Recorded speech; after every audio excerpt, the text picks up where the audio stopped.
Good morning, ladies and gentlemen. Today is the second day of the International Accounting Competition 2021. Right now, let me begin by giving you a warm welcome to the International Accounting Competition IAC 2021, jointly organized by Bina Nusantara University and Tunku Abdul Rahman University College. I am Hui Yan and I will be your host for today. First of all, I'd like to welcome Mr. Gatot Sopriyanto, SEAK MBUS ACC PhD Dean of Faculty of Economics and Communication.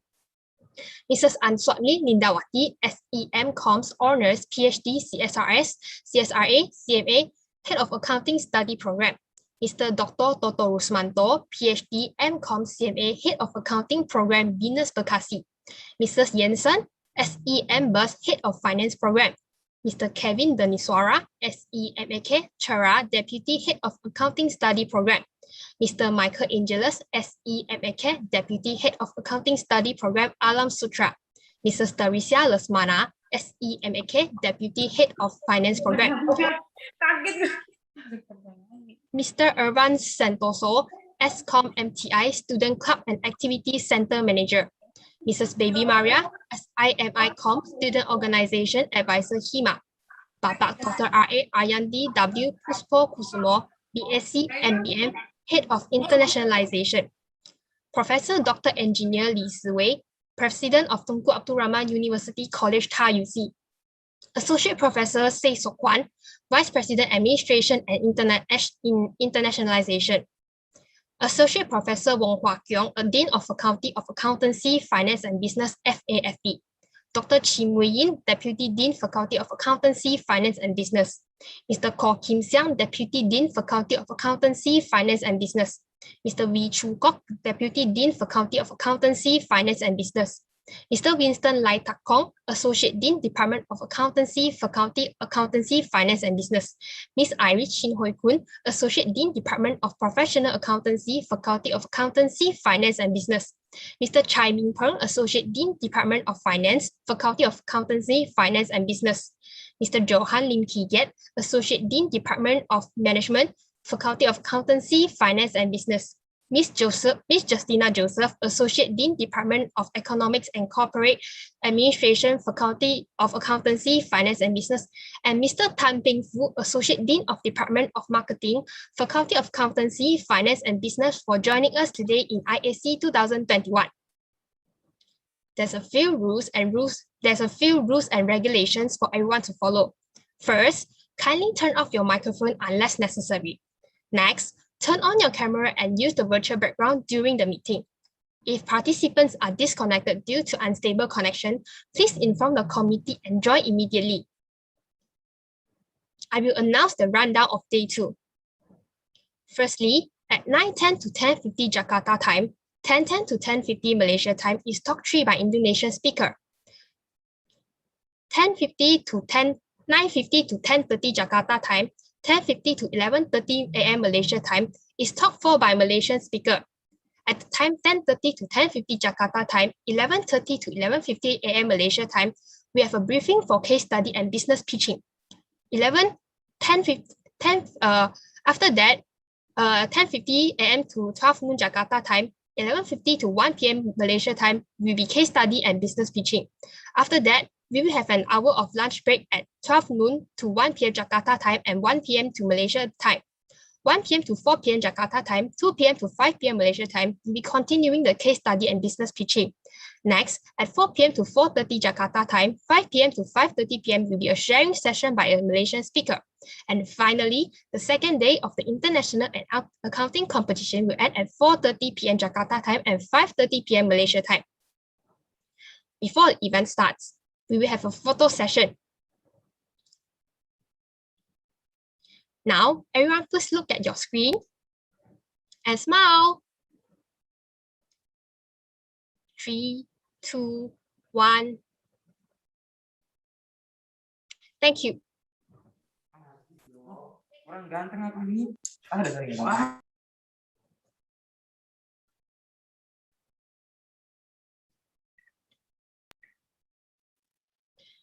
Are you ready for our very first event of the day? I will hand over the floor to the moderator, Bu Setiani Putri Hendratno, SEMAK, Bu Setiani is a lecturer of accountancy at Venus University. She teaches managerial accounting, cost accounting 2, cost accounting, international accounting, accounting, introduction of accounting 1, and introduction of accounting. Bu Setiani Putri Hendratno, the floor is yours.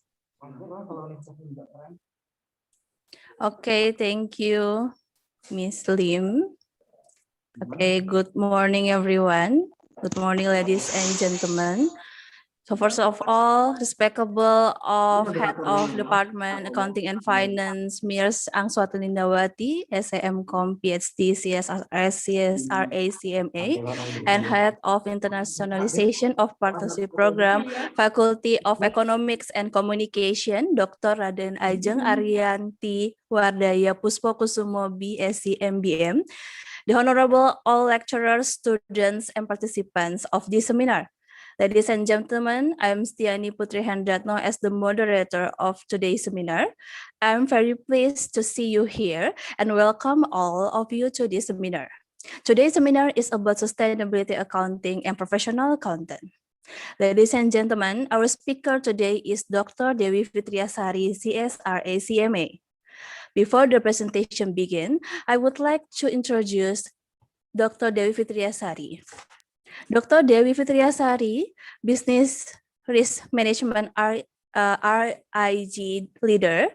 Dr. Dewi Fitriasari is in the field of sustainability for more than 6 years professionally. She focuses on risk management using sustainability perspective.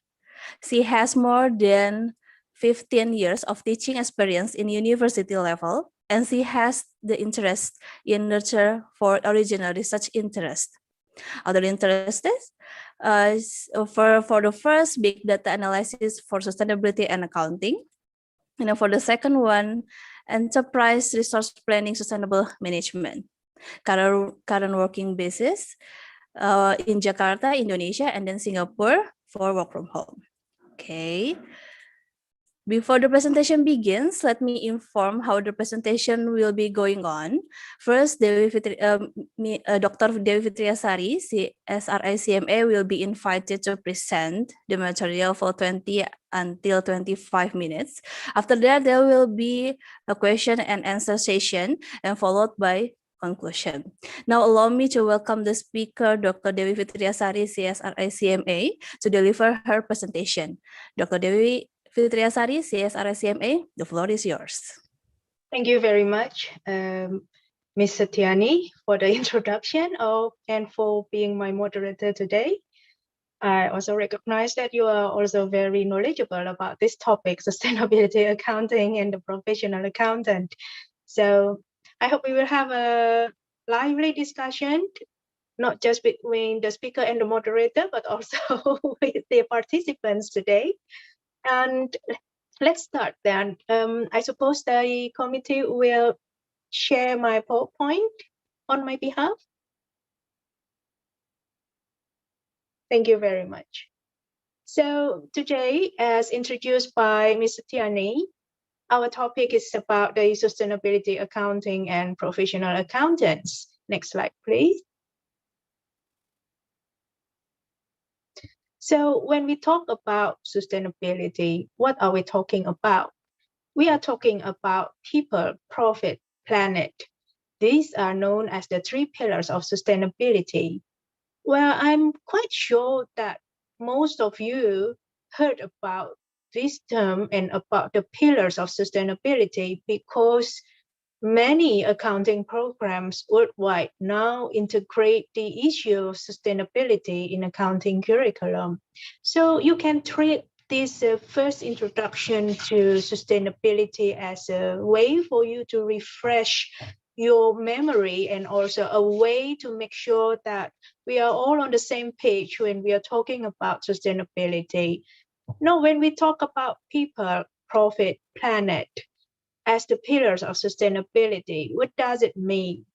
Well, principally, it means that we want people activities to remain caring about the health and wealth of the people without distracting the planet in providing the resources that people by the end of the day will need. And when we are talking about people, we are talking about people in this period of time, this generation, previous generations, and future generations to come. So that is what it means by sustainability.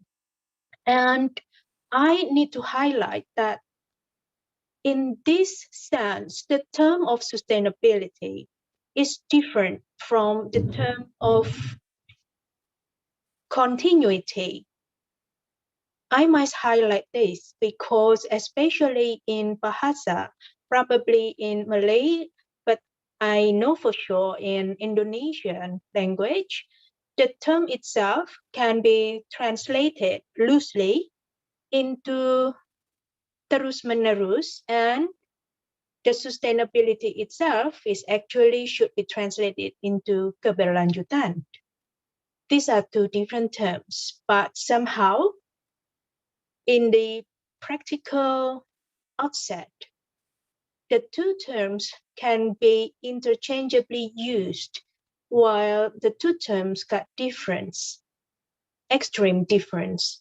When we are thinking about continuity, we are thinking about how things can be kept going on regardless of the planet, regardless of the resources and the availability of the resources for future businesses, for future generations, and also the feasibility for even the current generations to maintain their own health and wealth by using the resources in the speed that we are using now, which is faster than the resources can provide. So that is continuity.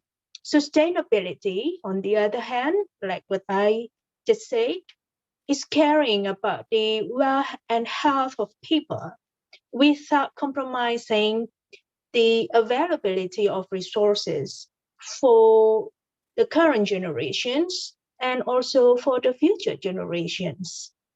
And even if we have no choice to use certain resources that are irreplaceable, we got to make sure that we have enough innovations on the way to open up new resources and also new ways in using other available resources to fulfill the needs of the current generations and the future generations. So this is the main thinking of sustainability, which is very different from continuity. So that's the first message here. Please do not mix up between sustainability and continuity.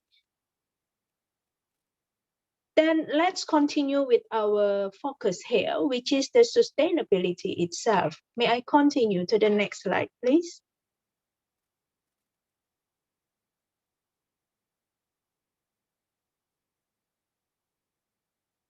So now that we talk about sustainability, we have talked about how it is different from just continuity. Let's talk about how sustainability linked to businesses. Some of you already got some ideas about how sustainability linked to businesses, but once again, the purpose of this discussion today is to first refresh your memory and second, to make sure that everybody is on the same page of understanding. So when we are thinking about sustainability and how it is linked to businesses, we need to think about economic activities, environmental matters, and social matters that businesses are exposed to while they are doing their businesses. There is no business that is not related to at least one environmental aspect and one social matter. Put it this way, all of us need to breathe, even when we are doing business. Even if our business is just a service business, we don't produce any merchandise, we don't produce goods, but we still need to breathe and we still need water. In this sense, that we are still dealing with environmental matters that the business itself is exposed to, then how we can keep the air clean and healthy for the employees, how we can conserve water, fresh water, knowing that fresh water is actually a deficit globally. Then what needs to be done in the business side then?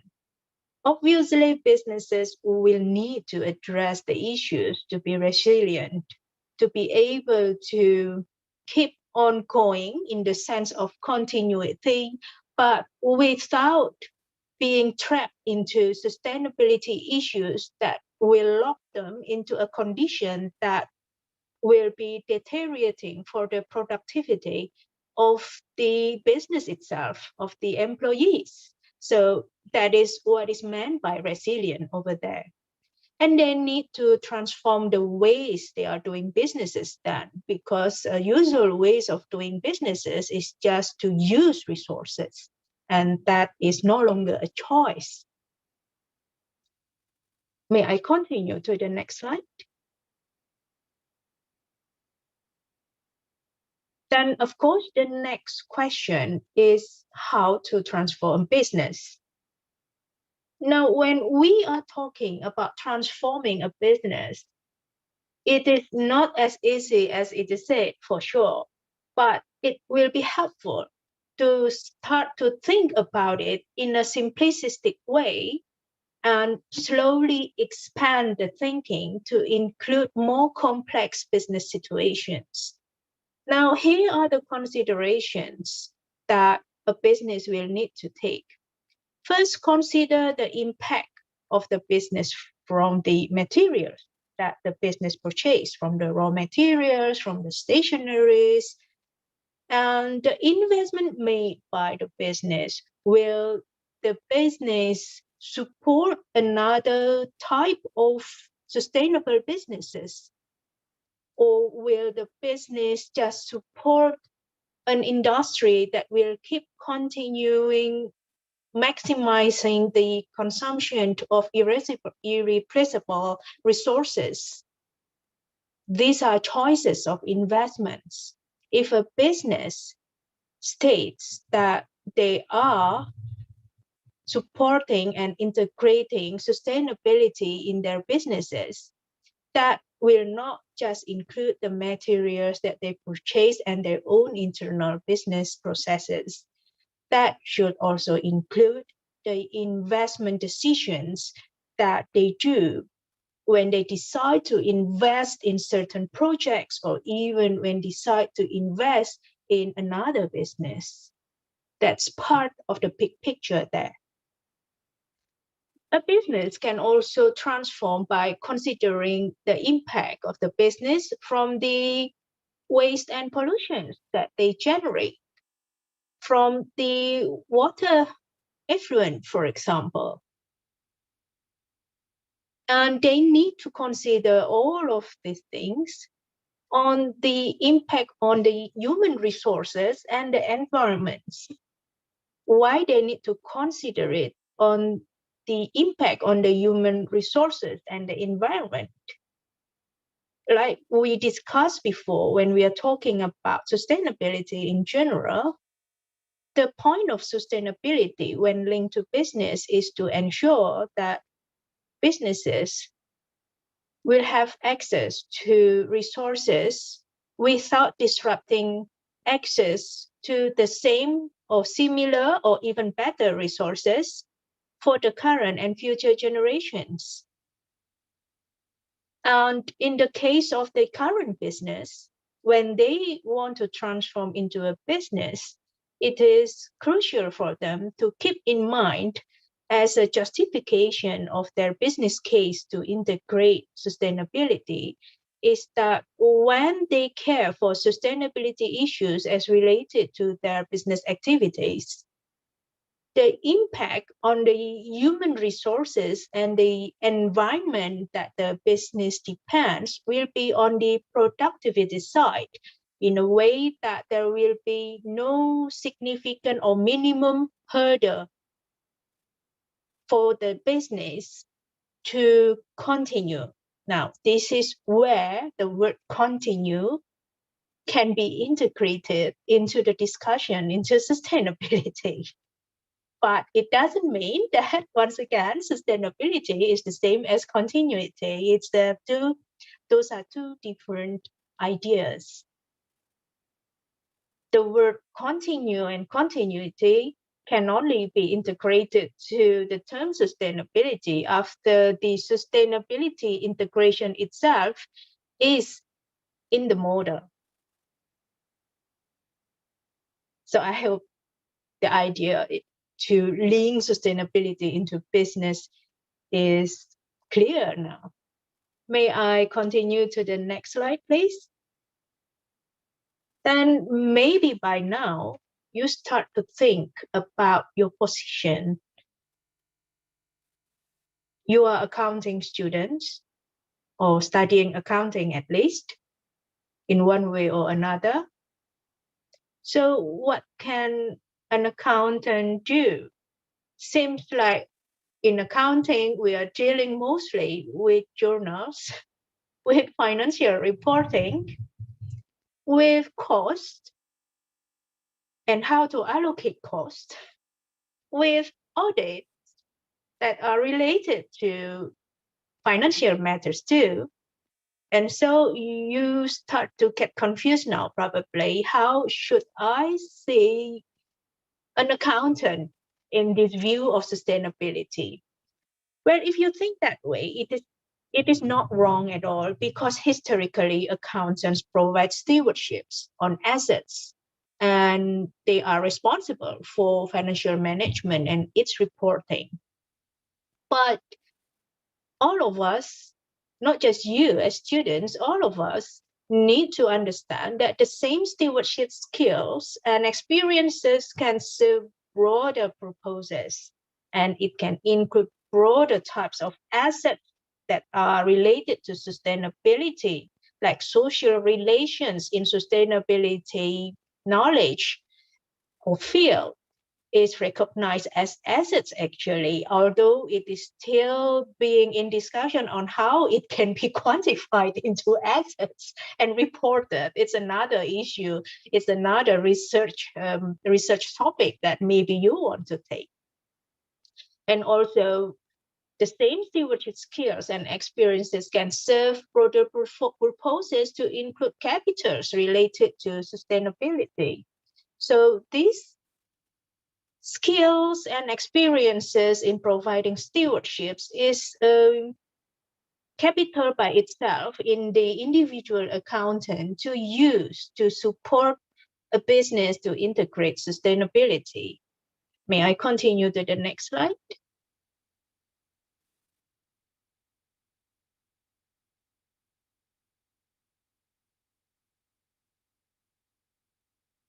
Then how is the condition currently in regards to accountants' roles? Currently, the International Federation of Accountants reports that accountants increasingly assist in the decision-making process, whether it is in strategic and operational levels. They are both involved in those processes, and in fact, they are also part of the decision makers. And mostly, they are involved to respond on the uncertainties as related to sustainability issues. For example, if there is a protest from the surrounding society, that will impact the business, that will impact how the business can be run, that will have financial consequence too. And so accountants will be usually invited to see the consequences financially, and also to see the consequences of not addressing the issue as related to the surrounding community or society, financially and non-financially. So this is a process that accountants increasingly involved. And just in case you are curious whether there is any initiative as related to accountants and sustainability, the answer is yes. The most common one, the well-known one that's specific to accounting is the A4S, Accounting for Sustainability. You can revert to this term to browse in any browser. I'm not mentioning certain browser here. Otherwise, you will take it as a promotion of a certain browser here. You can use any browser and use the term there. You should be able to find it. So that's the initiative that is specific to accounting and sustainability. May I continue to the next slide? So basically, what can a professional accountant do? So let's do a kind of ticking the box here now. First, accountant can actually help to identify and connect trends and impacts. What trends and impacts? Trends and impacts that are significant for the organization. How do you know that the trends and impacts are significant for the organization?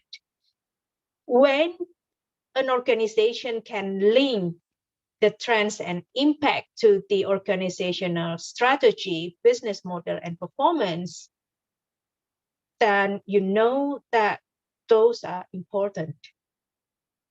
When you cannot find the link, then something is off there. Is it the strategy, business model, and performance target that is wrong? Or is there great changes in the society, in the environment that change how trends and impacts will be as related to strategy, business model, and performance? So those will be the possibility. Next slide, please. The second one is to integrating natural and social capital issues. What do you want to integrate as related to natural and social capital issues? You want to integrate the issues as related to the materials that the business will use. You would like to integrate the issues of the surrounding society that can influence or affect how the business can be run. So it is important to integrate significant natural and social capital issues into management information, because when these issues are integrated into management information that an accountant will usually provide to the management when they are providing financial information, then the management can use this to formulate strategies, to formulate plans, targets, name it, and even investment decisions as related to sustainability issues and the business itself. Next slide, please. The next one is to assess. Accountants can help to assess the benefits for handling or addressing environmental and social matters. There is an example there that I put on the slide. You can read it. And let's continue to the next slide. Organizing systems and the processes are also another thing that accountants can help to support the organization in integrating sustainability. And they propose to organize system and processes. And the people that running the systems and the processes is to support decision making in a way that the accountant will have to ensure which matters will be measured and how to manage it. So that will be the point for this one. Next slide, please. Here, you see another points on how accountants can help the business to integrate sustainability. The first one is to link to value creation. Value creation here is the value created from using resources that the business is using. And the value can be for the shareholders and other stakeholders. Just in case you forgot the definition of stakeholders, that will be anything and anyone that or who are impacted or influenced by the existence of the business. The second point there in the slide is to drive efficiency. What efficiency? Usually when accountants talk about efficiency, we talk about financial efficiency, which is normal. There is nothing wrong in that. And actually now we are still talking about financial efficiency, but the kind of efficiency that comes from sustainability activities, from sustainability initiatives. For example, there I put reducing waste and lowering the cost of the raw materials, new raw materials purchased. This is something to consider. The third point there in the slide is to provide credibility. What credibility? Remember, I talk about the stewardship skills that accountants are trained since day one. They joined an accounting program and exercise during their professional lives. And this is the same skill and experience that can be used to provide credibility to data and information as related to sustainability for the sake of governance and oversight. Accountants are trained in all of these. Next slide, please. The next point is to communicate. Now, this point might be surprising for you because usually accountants will work behind tables. When someone enters an accounting program, probably will think that the rest of the life, professional life, of course, will be spent behind tables. I will say that now it's not the era to say that. It's changing. Now accountants will have to step out from the table and be out there instead of behind the tables or curtain. We are no longer in that kind of comfort zone anymore.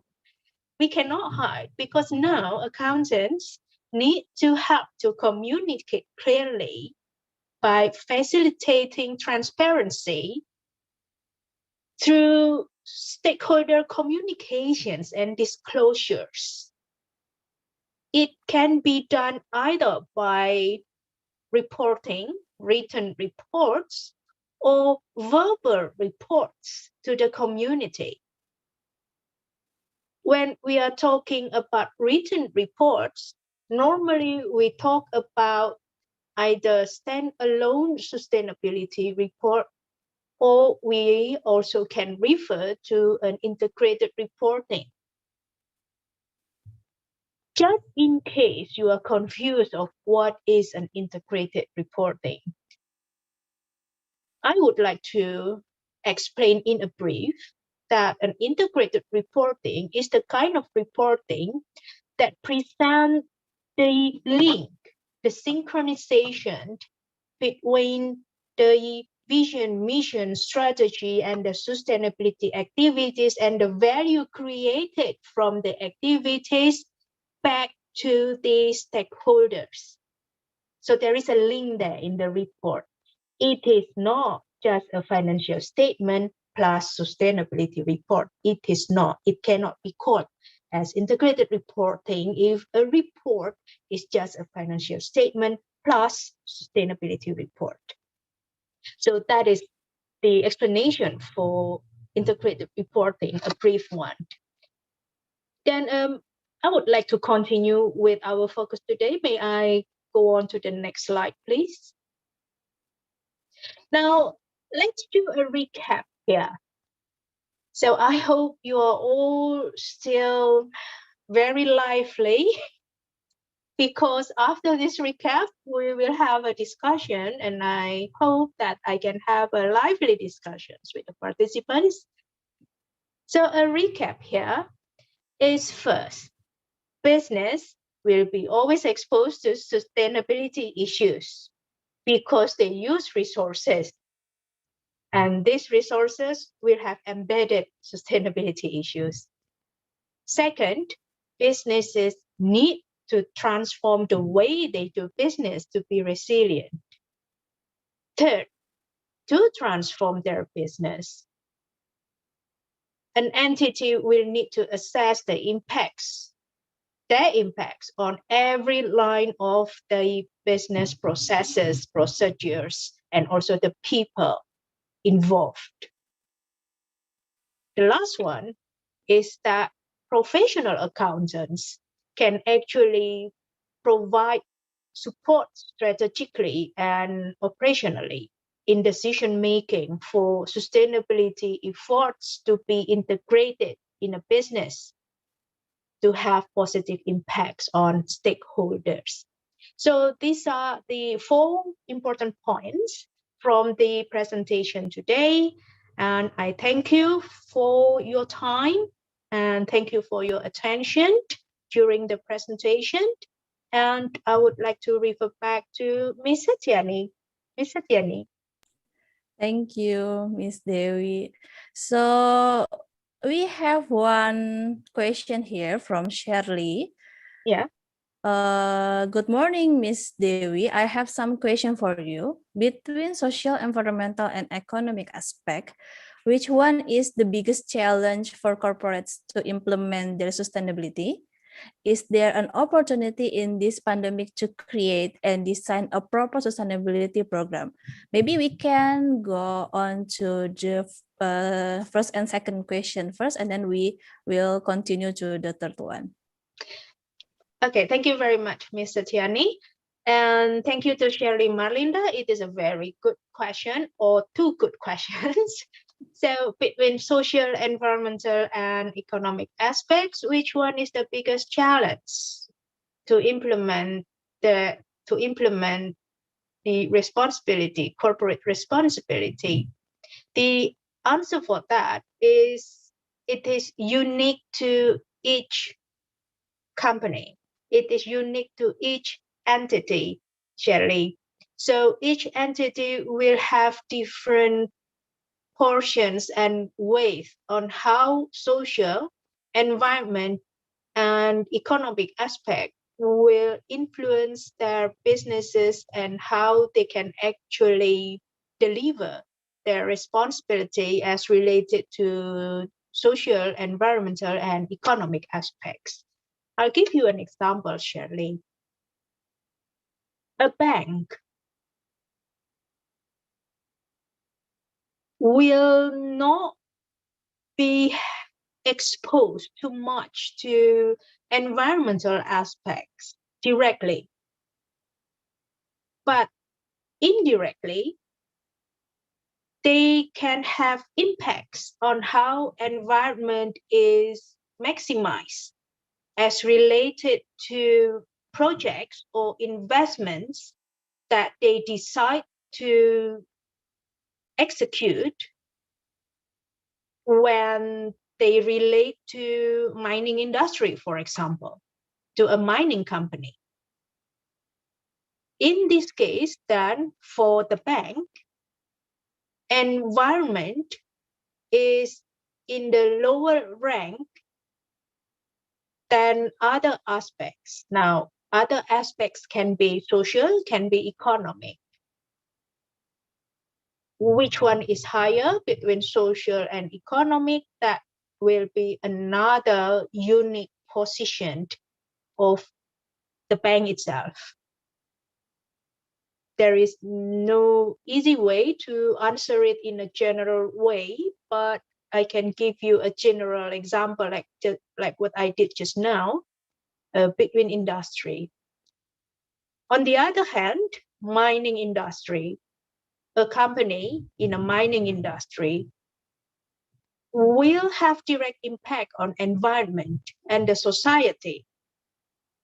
Now, depending on how close they are to the surrounding population, environment might have the first priority as compared to the society, assuming that the mining company is located really in a remote area that has no population. So that is the answer for the first question. Do I answer your questions, Shirley? The first one. Yes, Shirley? Miss. Okay, thank you. Thank you. Now, let me go on to your second question. Is there an opportunity in this pandemic to create and design a proper sustainability program? The answer is yes, there is always an opportunity to create and adjust current sustainability program to fit into the pandemic period that we are having now. I'll give you an example.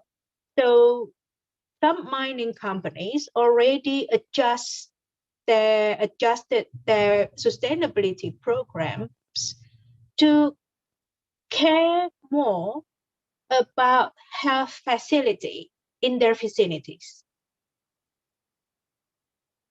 That is one example on how sustainability programs can be adjusted.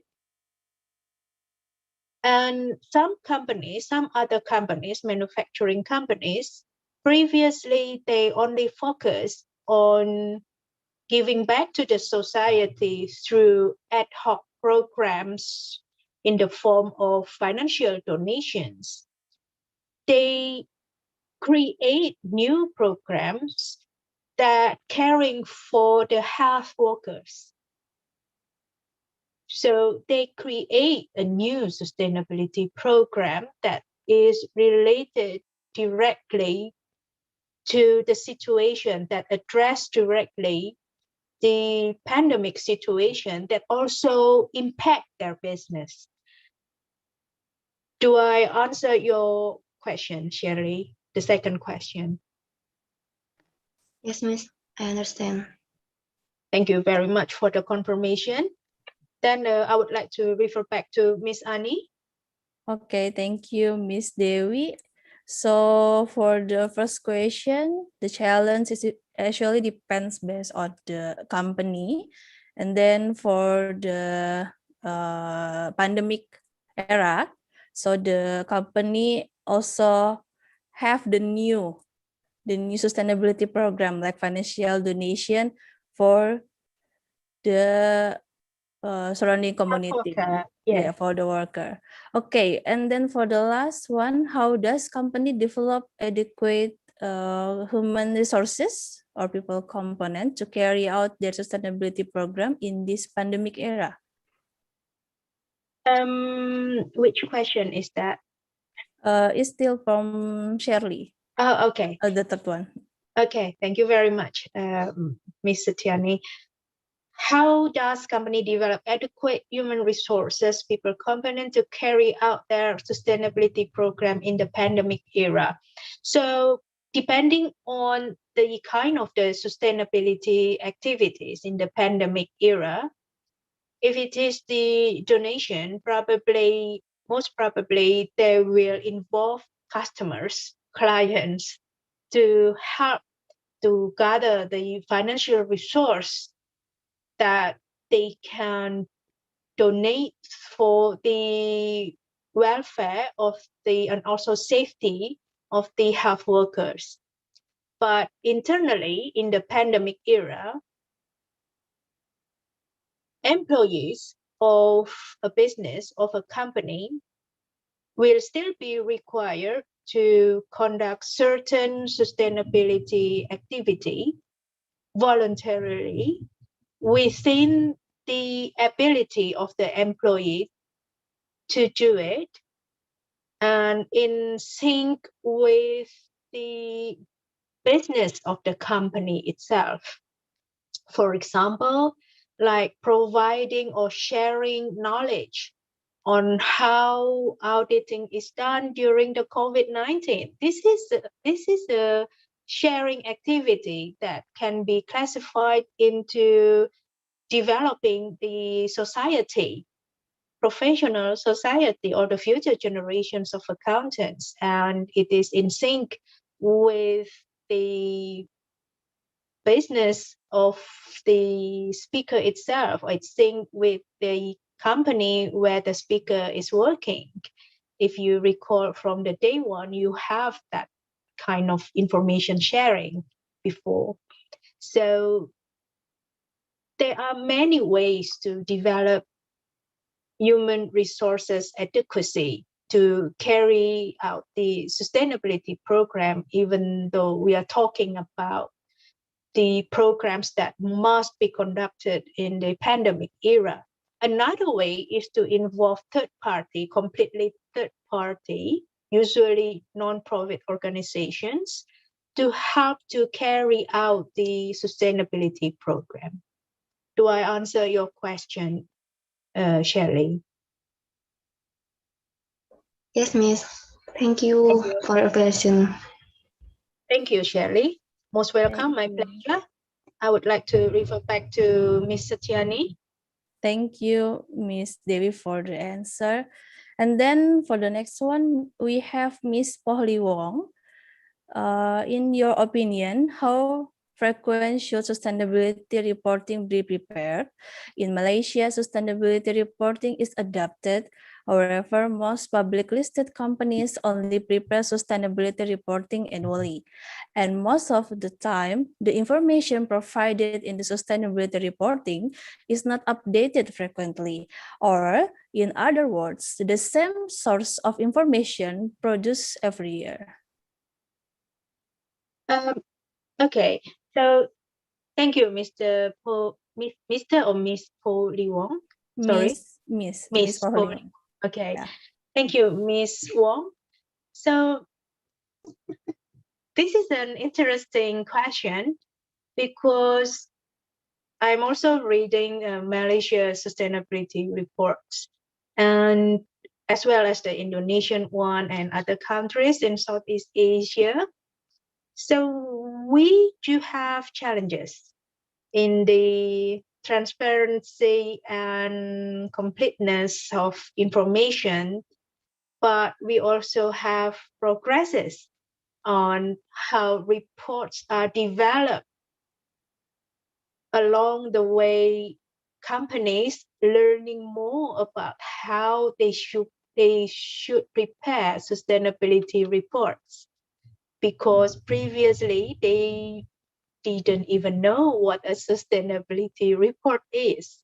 And we also need to put into our considerations that in companies, sometimes the sustainability related unit will have turnover, and therefore new people coming in, and the learning process is, even though it's not started from zero, but no matter what, there will be some setback that will slow down the progress of the reporting itself. Now, how frequent should sustainability reporting be prepared?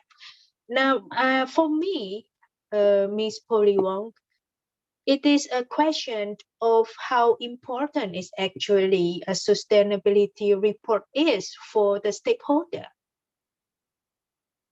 Beyond the regulation itself, I mean, if we are talking about regulation, then that's it. In Indonesia, it's yearly. It's clear, it's set. But beyond the regulation itself, that will depend on how important sustainability reports for the stakeholders. And part of the process is to empower the stakeholders to realize that sustainability reports are their right. It is their right to have.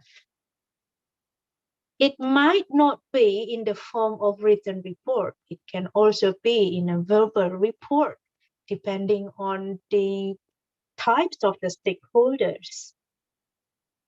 So how frequent is really actually depend on the importance of the reporting for the stakeholders. What the stakeholder needs will be the number one concern, and that the reporting doesn't have to be in written form. It can be in a discussion form, imagined in a very small village in a remote area. They will not read a written report.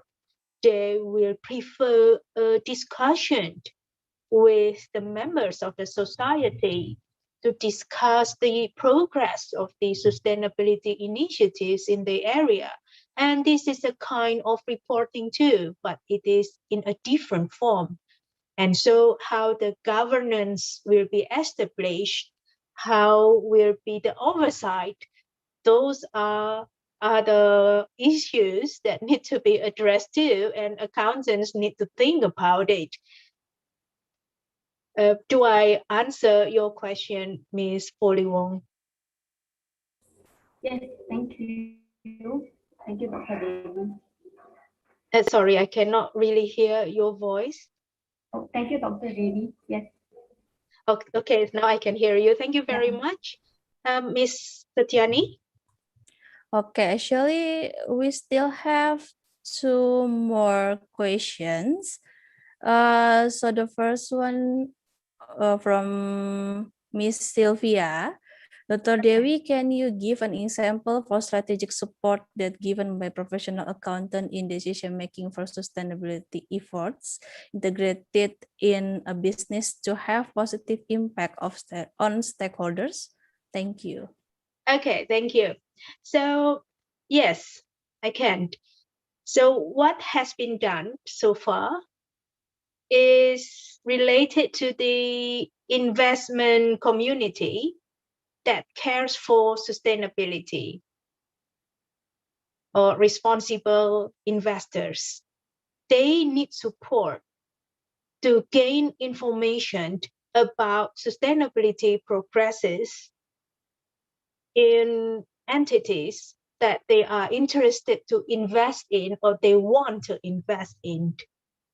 And accountants are practically involved in tracing the cost and benefits of sustainability initiatives currently, financially and non-financially, and help to provide the accountability in the reports produced to these investor associations or these investor groups.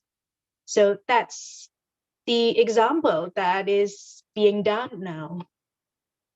Do I answer the question, Ms. Sylvia? Yes, Dr. Dewi, thank you very much. Thank you. It's a very good question. Ms. Satyani? Okay, for the last one, Dr. Dewi, from Mr. Tommy, maybe we can do a quick one for this one. Concerning sustainability reporting, the GRI standard represent best practice globally in publicly reporting economic, environmental, and social impact. But why don't all countries use GRI standards to disclose their sustainability reports? Thank you. Okay, thank you, Mr. Tommy. Mr. Tommy is Mr. right? Is not the participant. Yeah, he is our lecturer also in BINUS. Right, yeah. So, Mr. Tommy, it's a good question, but first of all, I would like to highlight about the GRI standards itself. I agree that it is one of the esteemed standards for sustainability reporting, but we also have other standards like the integrated reporting. It's a framework, and also another one that is by the Sustainability Standard Board. So what is going on in the world now is that we have actually some standards that are in progress. And I believe that ultimately we will have a worldwide agreed standards on how sustainability reporting should be conducted. And therefore, the answer of why don't all countries use GRI standards to disclose their sustainability reports is related to the facts that there are other standards ongoing, and they are as good as GRI standards in different perspectives. For example, the integrated reporting, they focus on how values can be created from resources used and returned back to stakeholders, and they want an entity to present it in a synchronized way, in a transparent way, on how the link is established between what the company wants to do, the resources being used, and the values created to which stakeholders. Now, that's an example. So that will be the reason why not all countries using GRI standards. And if you are referring to authorities in a country, basically cannot promote certain standards to be used because it's a kind of commercial promotion. So for now, what is going on is to reach what will be considered as the worldwide agreement on how a sustainability reporting should be done. That will be the first thing that need to finish. And I'm happy to see that the progress is actually very positive, that we come to more standardized approach for transparency, for overall quality of a sustainability reporting than before.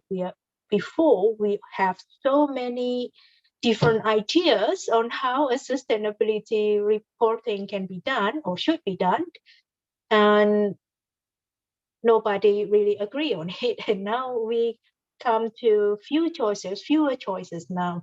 So that is the condition that I can share with you, Mr. Tommy. Do I answer your question? Thank you, Dr. Dewi, for your explanation. Thank you. It's a very good question. Ms. Satyani? Okay, thank you.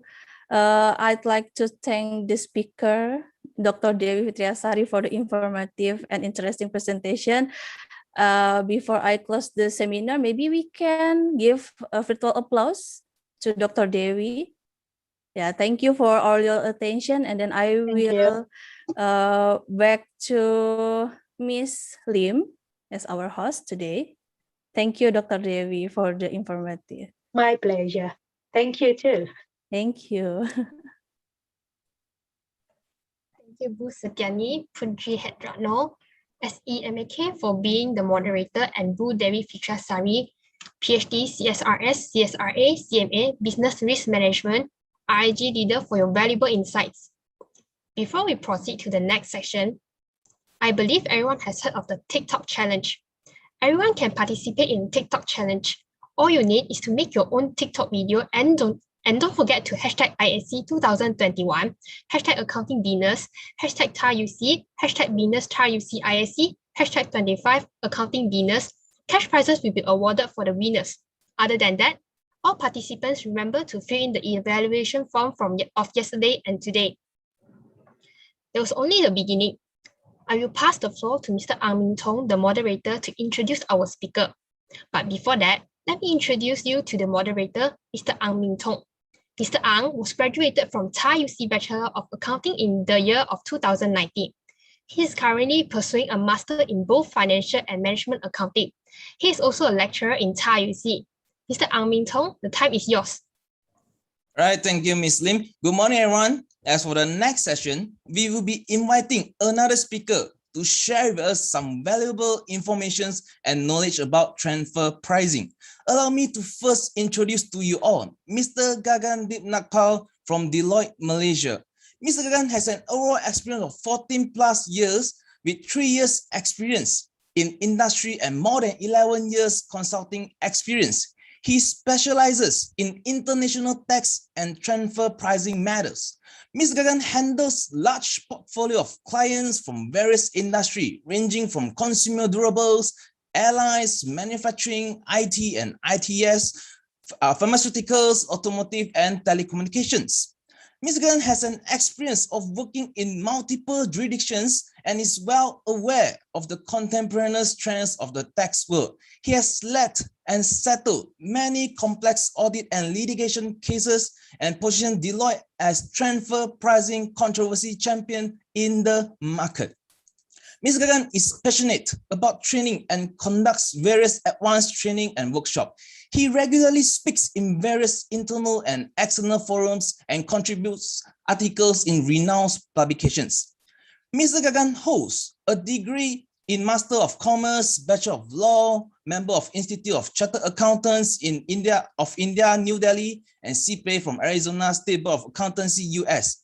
Now, I would like to invite Mr. Gagan Dipnakpal from Deloitte, Malaysia to take over from here and share with us some valuable information and knowledge. Please welcome Mr. Gagan. Thank you, Mr. Ang Ming. Hope everyone can hear me. Good morning, everyone. So as I think Ang Ming has given the introduction, very generous introduction, I would say. And I'll start with, I think, probably thank notes to the organizer from TAC and from Venus, who has given me an opportunity to speak before you.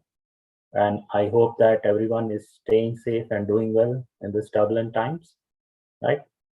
So after, I think, hearing on the sustainability from Dr. Dimitri, let's see what is transfer pricing and what career opportunities you can have, right? So it's a quite interesting topic, I would say, very hot, right? So let's deep dive into it. So I'll start with probably, I think I have a presentation. I think someone can help me with the presentation material.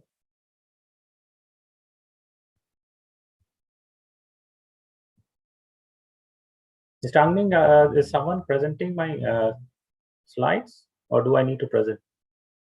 I was told that you are presenting, right? Okay, let me do that.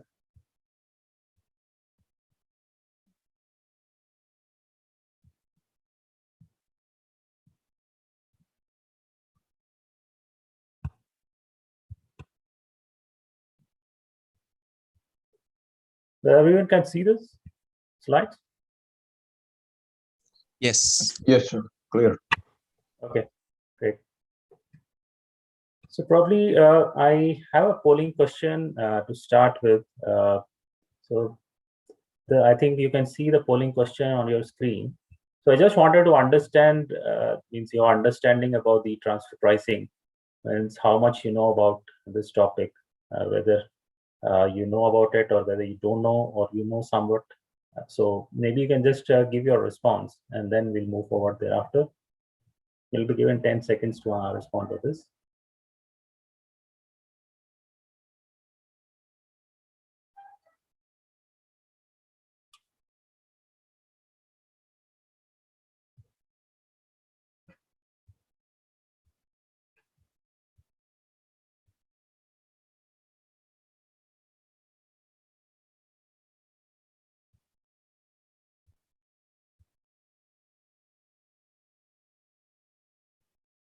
Okay, I guess I cannot see the responses. Can someone just present the response? How's the results like?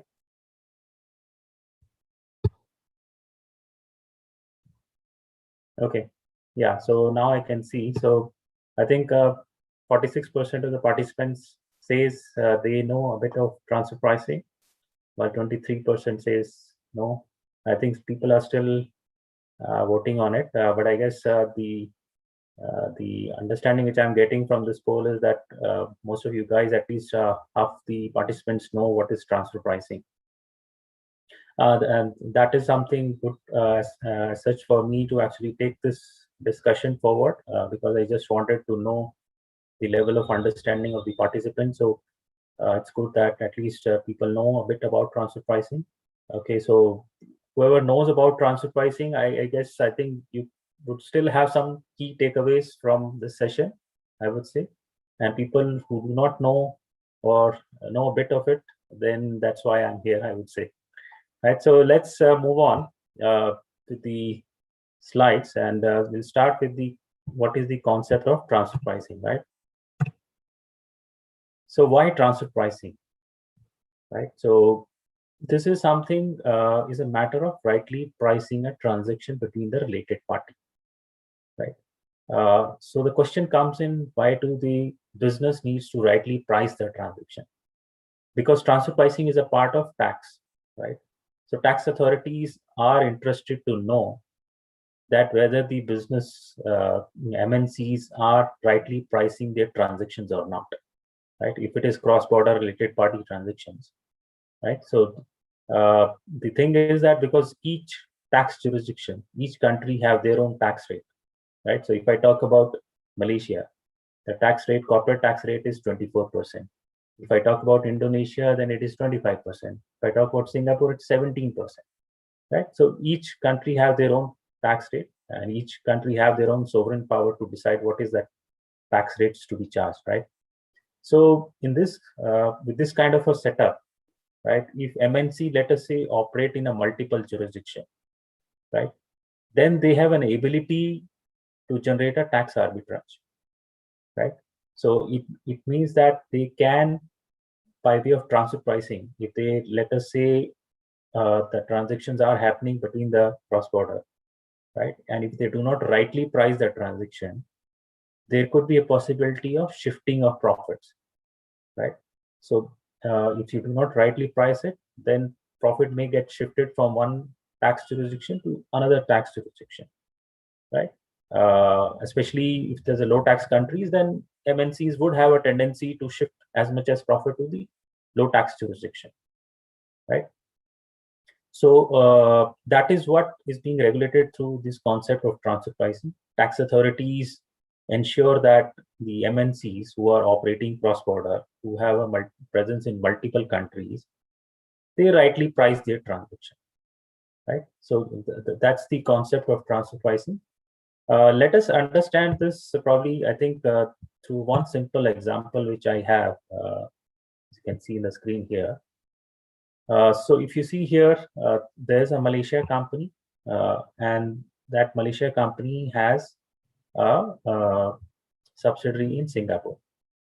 Let's say the Hammer PT Limited is a Singapore subsidiary of Hammer Sindh Berhad, as you can see in the top right.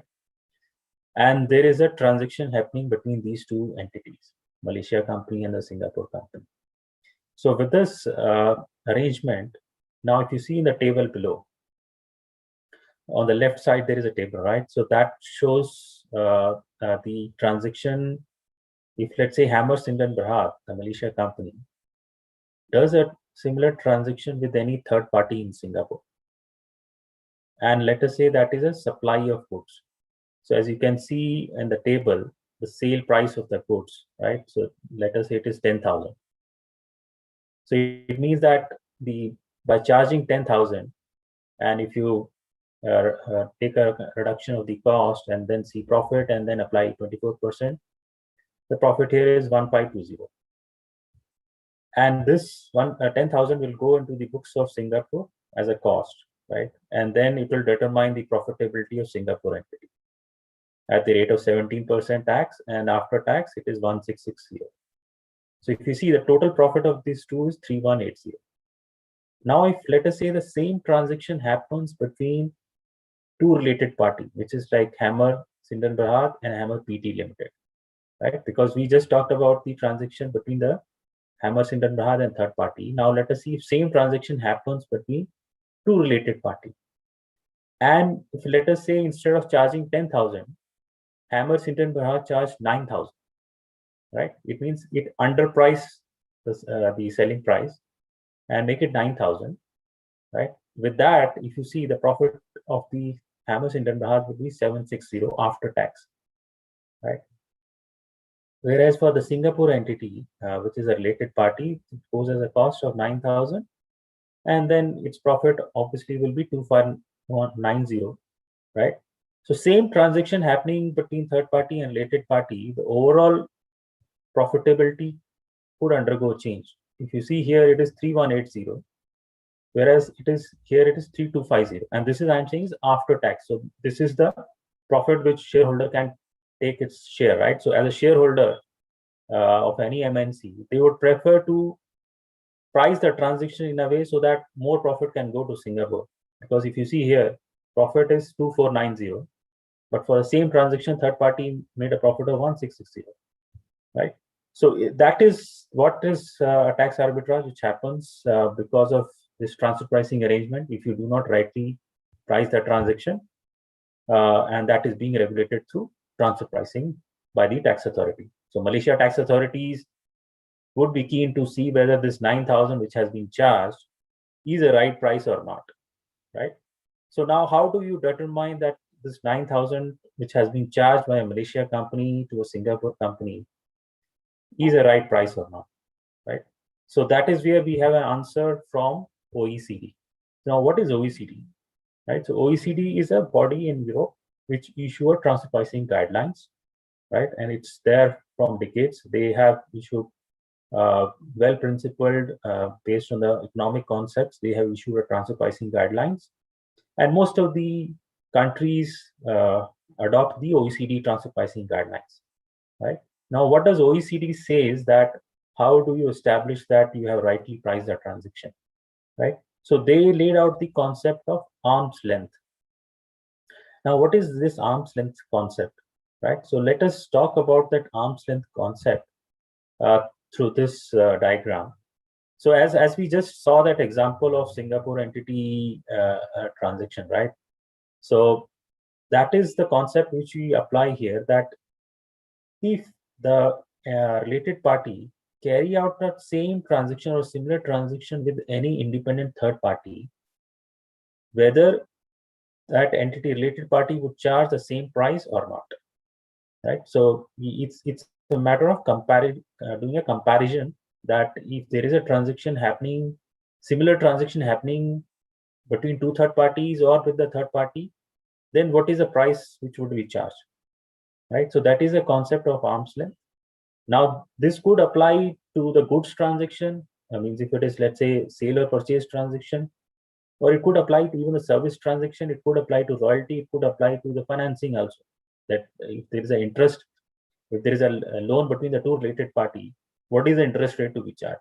So that is also subject to transfer pricing, that whether the interest rate which is charged is rightly priced or not. So that we determine by seeing, okay, what is the interest rate which should have been charged if that transaction would have been done with any third party. So that's the concept of arm's length price. But it is not that as simple as, I mean, it's a concept which I have explained to you, but when it comes to the implementation, that is where the challenge comes in, because there is always a challenge of getting the right comparables, right? Because as I mentioned, that you have to find similar transaction happening in a third party situation. Now, how do you do that, right? Because it is always a challenge that you may not get that data in a public domain. You cannot just do a search in the browser and come out with the similar comparable. So we have ways and means to do that, right? So I'll be talking about that in a bit, but this is the concept of arm's length. I just wanted to talk about it. Now, when we do the comparison, right? So the comparison with the third party, right? So there are multiple aspects which we look at before doing a comparison, because as I mentioned that the comparison has to be apple to apple, right? So if I do a comparison with a transaction which is not at all comparable, then it is not a right transfer pricing analysis. So I need to see a lot of factors to ensure that the comparability standards are there before I complete the transfer pricing analysis. Now, what are these comparability standards? So I start with like contractual terms, right? So contractual terms means, let us say the transaction happening between the same example, let's take the transaction happening with the Singapore entity, right? So the Malaysia entity supplies goods to the Singapore and charge 10,000. And Malaysia entity also supplies to a third party in Singapore at 10,000 and to a related party at 9,000. Now I need to see what are the contractual terms, whether the contractual terms to a related party and third parties are same or not. So contractual terms are like your payment terms, right? So if there's a volume difference, or the shipment terms, the credit policy. So all those things needs to be seen to make ensure that it is a kind of an apple to apple comparison. If it is not apple to apple, at least it should be apple to orange, right? So that is one thing which we need to ensure when doing a comparative analysis. Second thing we check upon is a functional analysis. So in that scenario, I'll be talking about a bit about this on functional analysis. So this is a very important part of the transfer pricing analysis, where you check what are the functions, assets, and risks, right, which are involved in doing a transaction with the related party, and what are the FAR, function, asset, risk, involved in doing a transaction with the third party. So the function, asset, risk analysis is done to ensure that the functionality of the company in that respective transaction should also be same, right? And then characteristics of property and service. So that is anyway obvious. Let's say if you go and buy any branded shoes, or if you go and buy any unbranded shoes.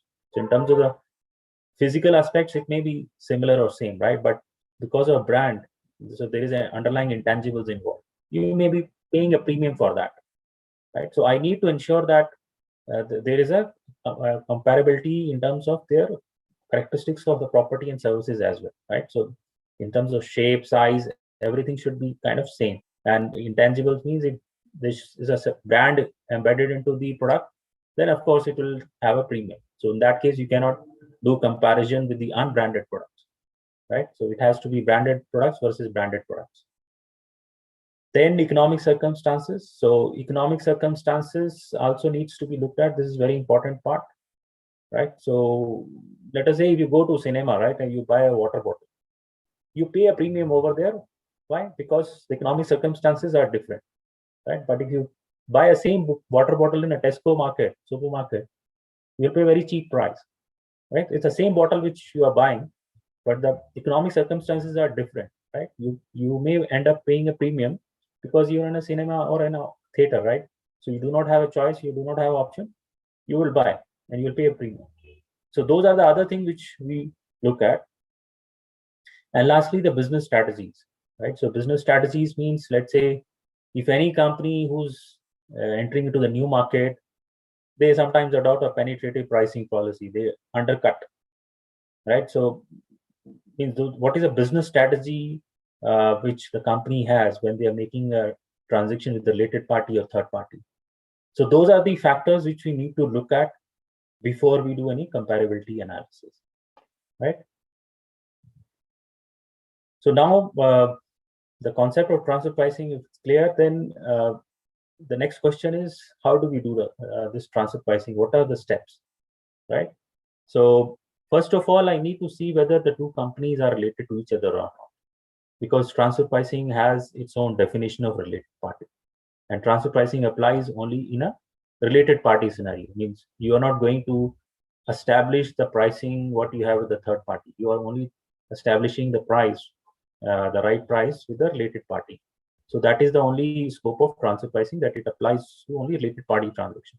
So you need to very clear that which entity can be considered as a related party, right? So if any company, let's say, just hold 20% or 10%, it doesn't mean that you start applying transfer pricing to that related party as well, to that entity as well. So that is, once that is being identified, that which are the related party, the next question comes is that which are the transactions, right, which you will be covering under transfer pricing, right? So that we say is a controlled transactions. So it could be a sales, it could be a purchase, it could be a royalty, it could be a financing transaction, right? And once those transactions are being identified, then you will apply your transfer pricing principles to those transactions, right? So then you establish that those transactions are at arm's length or not. And we have various methodologies under transfer pricing to establish that those transactions whether are at arm's length or not. Right. So these are the steps. I also wanted to touch upon this economic concept. It's very important. I talked about function asset risk analysis, right? So this is an important part of transfer pricing. And if we understand it in a very layman language, right? So let us say you put your money into the bank, right? So bank pays you interest, right? But the income which you get by putting that money into the bank, vis-a-vis what you, let's say, invest in the stock market, you will obviously earn a higher return over there, but there is a risk involved, right? So it's basically the risk and reward theory, which applies to transfer pricing as well. The more complex is your function, the more risk you take, you deserve a higher compensation, right? So that is the concept which holds good. If you see in a manufacturing scenario, on the left side, right? So there is a full-fledged manufacturer, licensed manufacturer, contract manufacturer, toll manufacturer.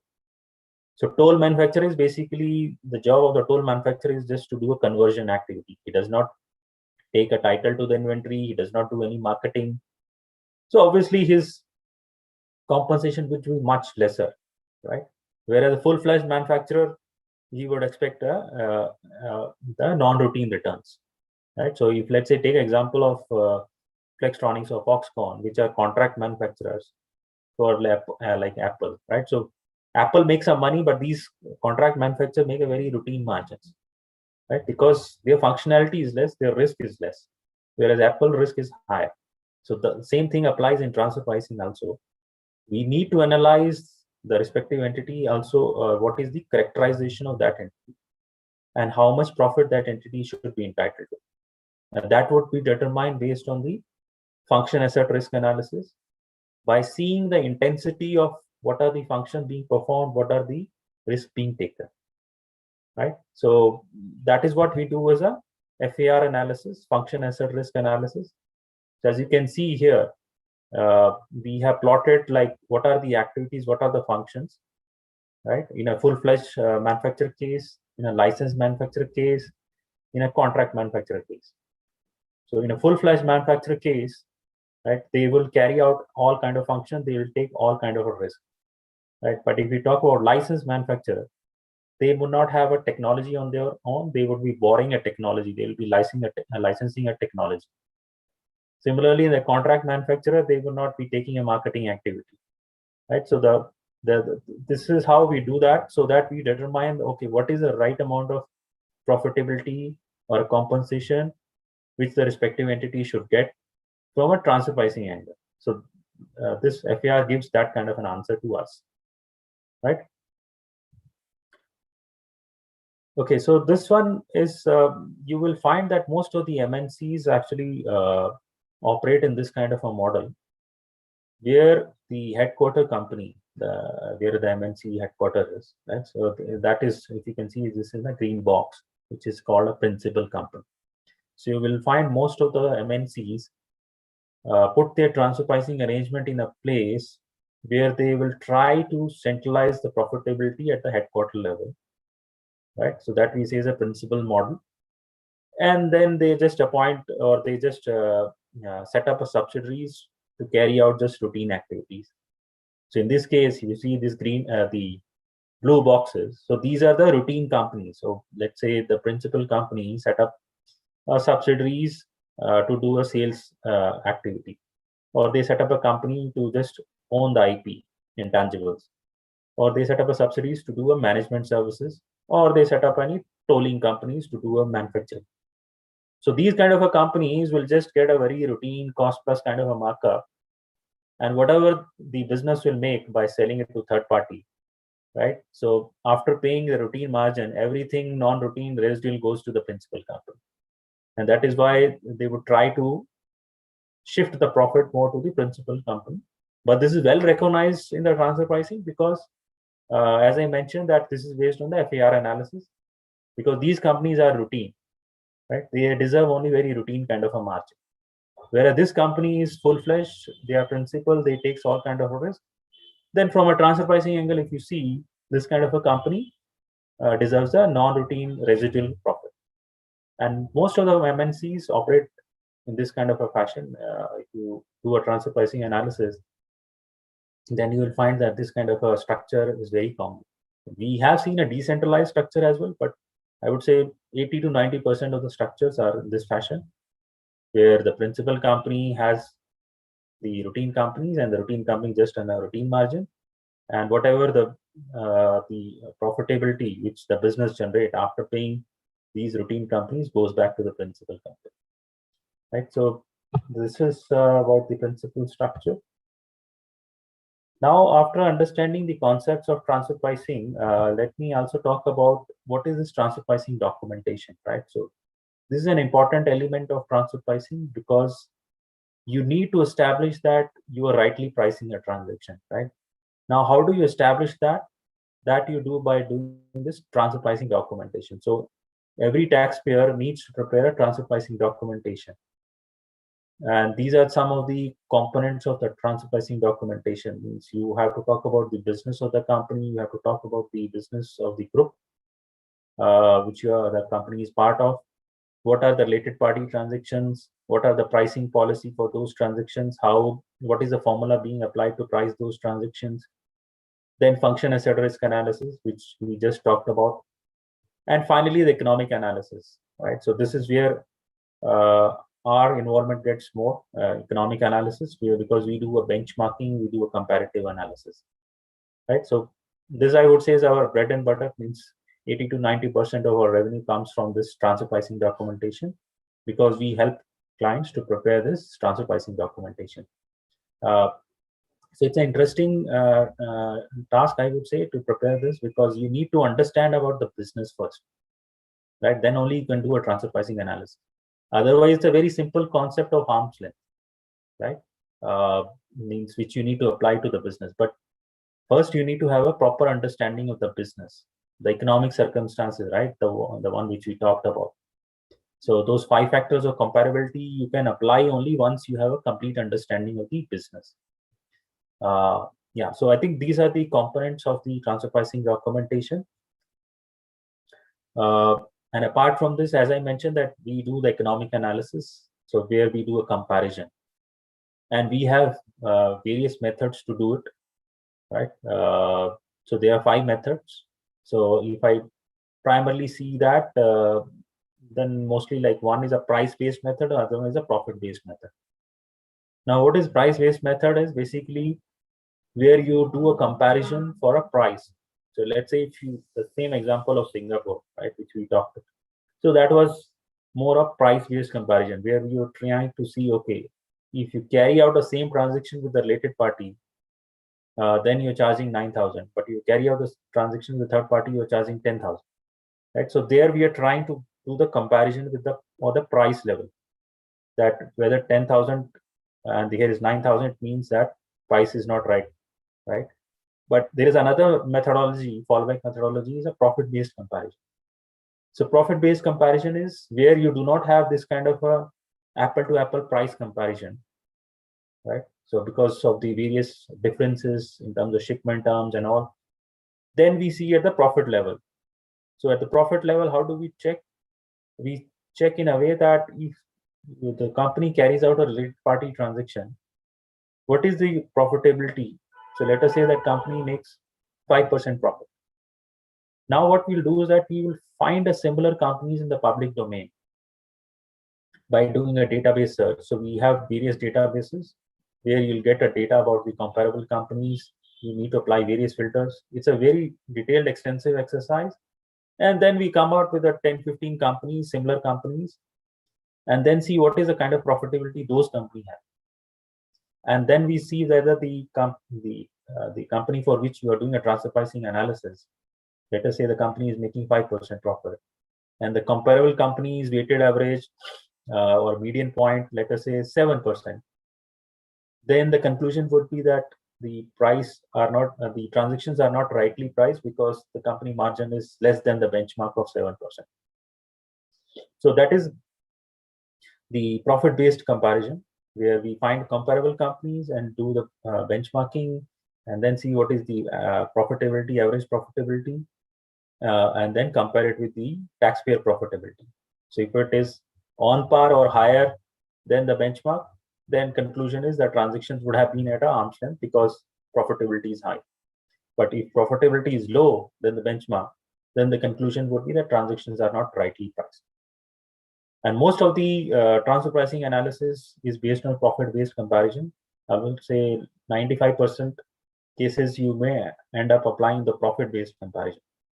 Because price-based comparison, you may not get the right data and the very precise data to do the price-based comparison. So the fallback is only the profit-based comparison.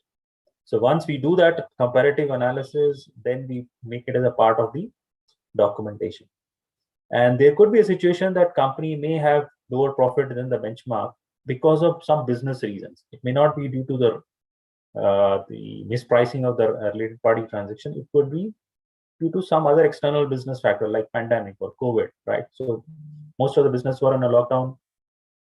They were not making the profits, right? So that's a kind of a genuine business reasons.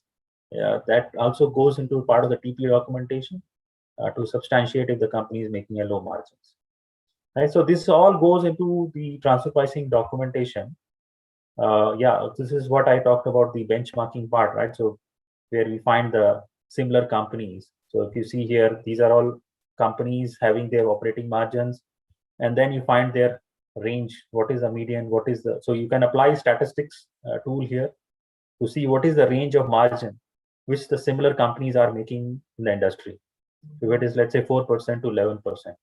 If it is within this range, the taxpayer results are within this range, then the conclusion is that transactions are rightly priced. But if it goes out of the range of, let's say, less than 4%, then tax authorities could challenge you to say that it means that you have not rightly priced the transaction. That is why your margins are less than the benchmark. Right? So this is how we do the benchmarking. The other thing I wanted to touch upon is this base erosion profit shifting. I'm not sure whether you have heard about this, but this comes out especially, it's an OECD initiative, the Organization of Economic Cooperation Development, the European body, which issued transfer pricing guidelines. And why this thing was in place is because this was, I think, introduced some 10 years back in 2013. So this was because the international tax laws are kind of getting outdated, right? So you would have heard a lot about the Apple structure or Panama Papers, so right. So a lot of companies are trying to put a fancy structure in place so that they can kind of lower down their profitability or lower down their tax, the effective tax rates, right? So that was a scenario, I would say, 10 years back, where the companies or the MNCs were trying to put the fancy structure in place, like in Cayman, Bermuda, and trying to lower down their effective tax rates, right? And the lot of tax jurisdictions actually then had a grudge that they are not able to rightly tax the companies because they are legitimately putting the structures in place. Means it's not a tax evasion which the companies were doing, it was more of a tax avoidance, right? So tax avoidance means when you do the things in the four corners of the law. Tax evasion is basically when you goes out of those four corners, right? So tax evasion is clearly illegal, but whether tax avoidance is illegal, so that is a very subjective area. And to address that tax avoidance, the OECD come out with this base erosion profit shifting. They introduced, I think, 15 action plans, and one of it was also to refine the transfer pricing principles to make it more transparent in terms of transfer pricing documentation. Right, so they introduced this 3-tier documentation, country by country reporting, master file, local file. So this is like giving more information to the tax authorities so they can rightly assess you whether you're paying right amount of taxes or not. Right, so this was a concept of base erosion profit shifting, and it's still evolving, I would say, especially for digital companies, because the existing tax laws still cannot tax the digital companies, right? So like Amazon and all, they are operating in a market virtually. They do not have any physical presence. They do not have any people, but they are still operating and making money. And tax authorities are complaining that they cannot tax those companies because they are operating from outside, right? So the tax laws are not framed in a way to tax the companies which are not physically present over there.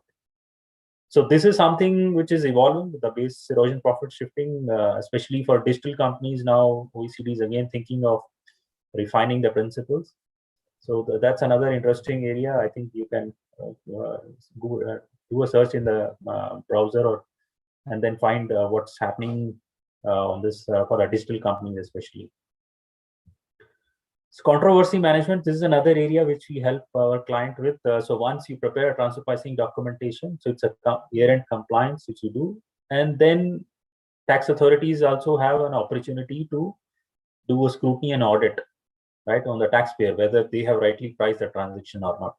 And that is where we help the client to defend their transfer pricing arrangement for the tax authorities, right? So if I talk about the trend, let's say in Malaysia, so one is, of course, the TP documentation is the key. So if you have to defend your transfer pricing arrangements before the tax authorities, then you need to ensure that you have a right TP documentation in place. It's very extensive, elaborate. And then the thing is that now the penalties have increased.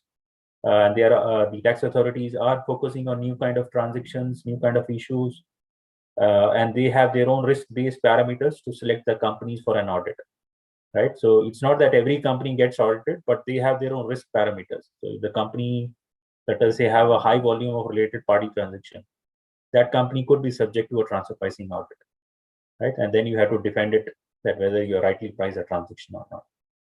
So these are some of the trends which is on the controversy side. And apart from this, I also wanted to touch upon that there are various ways and means in which you can handle your controversy, right? So either you can upfront agree with the tax authority that this is how I'm going to price the transaction, whether you're okay with this or not. So that is a concept of advance pricing agreement, where you upfrontly in advance, you agree with the tax authorities that this is how you're going to do a transfer pricing, whether you agree to it or not. Another one is a resolution, which is like once you executed the transaction and the tax authority is coming and knocking your door and asking you show me whether you rightly price the transaction or not. So that is, you do it through audits, where you defend your transfer pricing in audits. And if tax authorities are not convinced, then you go into the higher courts, then you could do a litigate. So there are various options which are available in terms of handling the controversy on a transfer pricing arrangements. So this is the procedure that how the audit happens. So it's a very interesting exercise where we help our client. Tax authority comes, they do visit the plant or factory, see what are the business activities, they interview people. So we help the clients in doing the preparations, and then the back and forth, we do a lot of meetings with the tax authorities, and finally we come up with a settlement. So this is the process with which the transfer pricing field audit happens. So I think with this, I will probably kind of come to the end of my session, and I have this polling question. So I just wanted to take your feedback that are you interested to explore more on transfer pricing? Means, of course, half an hour was not sufficient for me to talk more about transfer pricing, but I guess that I covered at least the basics part. And you can explore this more. You can reach out to me. I'm on the LinkedIn. You can search me. Right? We're happy to connect. And Deloitte is kind of quite renowned in the market, right? So we are number one as in the Malaysia market. We have 100+ employees working dedicatedly on transfer pricing matters, helping our clients in defending their transfer pricing arrangements. Yeah.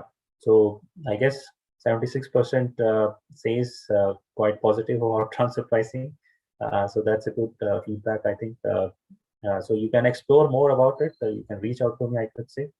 Right. So I think if anyone has any question, I'm happy to take forward. I don't know whether I have sufficient time to take questions. But if there are any, then you can type in your chat box and I'll try to address some of the questions.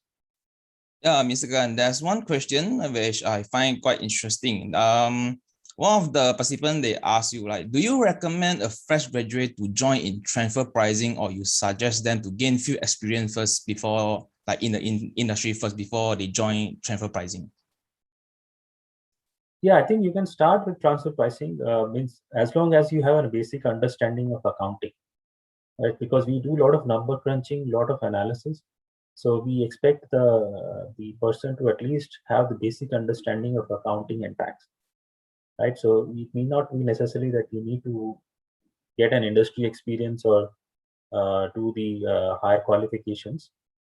As long as you're passionate about doing number crunching, trying to understand the new businesses, you're ready to negotiate or deal with the tax authorities. So there are a lot of interesting areas which are there in transfer pricing. So I think the graduation is enough for you to start on transfer pricing field. Yeah. All right, thank you very much to Mr. Gagan for his remarkable, clear and concise sharing with us, and also his answering for the particular good questions, I would say. So I'm sure we have all exposed ourselves to the terminology of transfer pricing and the element behind it, right? Such as the concept of arm's length and the importance of the transfer pricing documentation and the characteristic of the controversy management. So once again, I would like on behalf of everyone here to express our sincere appreciation and gratitude to Ms. Gagan for his sharing today. So now that I would like to pass over to Ms. Lim Hui Yen for the next sessions. Thank you, and over to you, Ms. Lim. Thank you. Thank you, Mr. Ang Min Tong, passing back the floor to me. And thank you, Mr. Gagan Tiknekpa, for taking your time out to join our event today and share with us with your enlightening view. I believe everyone has learned something from Mr. Gagan Tiknekpa. Now, it was only part of the story. Next, we will proceed to the long-awaited case study and business pitching. Let's start with the briefing brought to us by Dr. Toto Rusmanto, Head of Program of Technology Accounting, Bekasi, campus of Bina Nusantara University.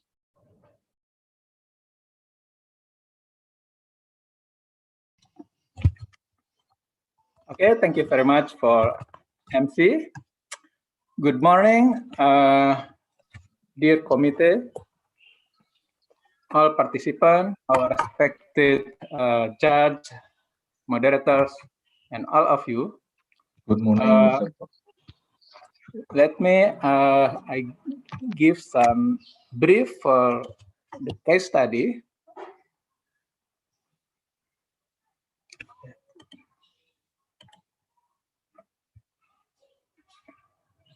Yeah.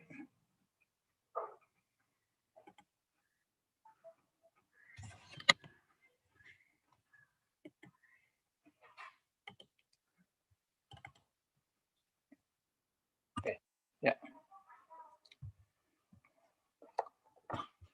The participant of the case study consists of 24 teams. One team consists of 5 students. So it's around 120 students involved in this case study competition. Come from about 13 universities, from Binus University, Taryusi as the host, University Muhammadiyah Metro, Perbanas Institute, Trisakti School of Management, STI Equitas Bandung, University of Lampung, Universitas Swadaya Gunung Jati Cirebon, Petra Christian University, Universitas Sugia Pranata,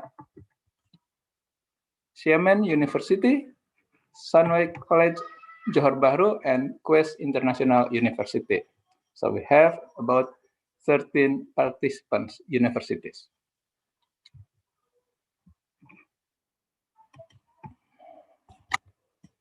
From 24 teams, all participants, all teams will be divided into 6 small rooms. Committee will soon provide new Zoom links. Please note it, committee. Please prepare 6 new Zoom links. Yeah. So in the new small room will consist of 4 teams. Yeah? 4 teams in each small room. So after this, all participants should go to the new small room. Yeah, new small room. After entering small room, in the small room, one team will presenting in small room in front of 2 judges and moderator. Another 3 teams wait in small waiting room. Yeah, so in the small room, there is only one team presenting in front of 2 judges and moderator, and another 3 team in small waiting room. Okay, the presentation will take 30 minutes for each group. 30 minutes presentation, followed by 10 minutes question and answer. Yeah. The moderator will open the session and then moderate the question and answer, and then close the session for each presentation. What will be marked of your case study? First, presentation related to case content. Yeah, how you answer 5 case study question. It will worth 70%. And another is the second one, presentation skill. Yeah, presentation skill related to time management, team working, language use, clarity, flow, and others. Yeah, presentation skill 30%. Okay, this is the room 1. Yeah, after this we will go through to the room 1. Yeah, this is for team TAR X from TAR UC, 5 of Kind, Xiamen University, mahasiswa masa kini from Sugiya Pranata, and trial balance from Swadaya Gunung Jati. You should go to room 1. Yeah, the judge will be Dr. Dewi, Mr. Lai Hock Yun, and moderated by Mr. Bambang.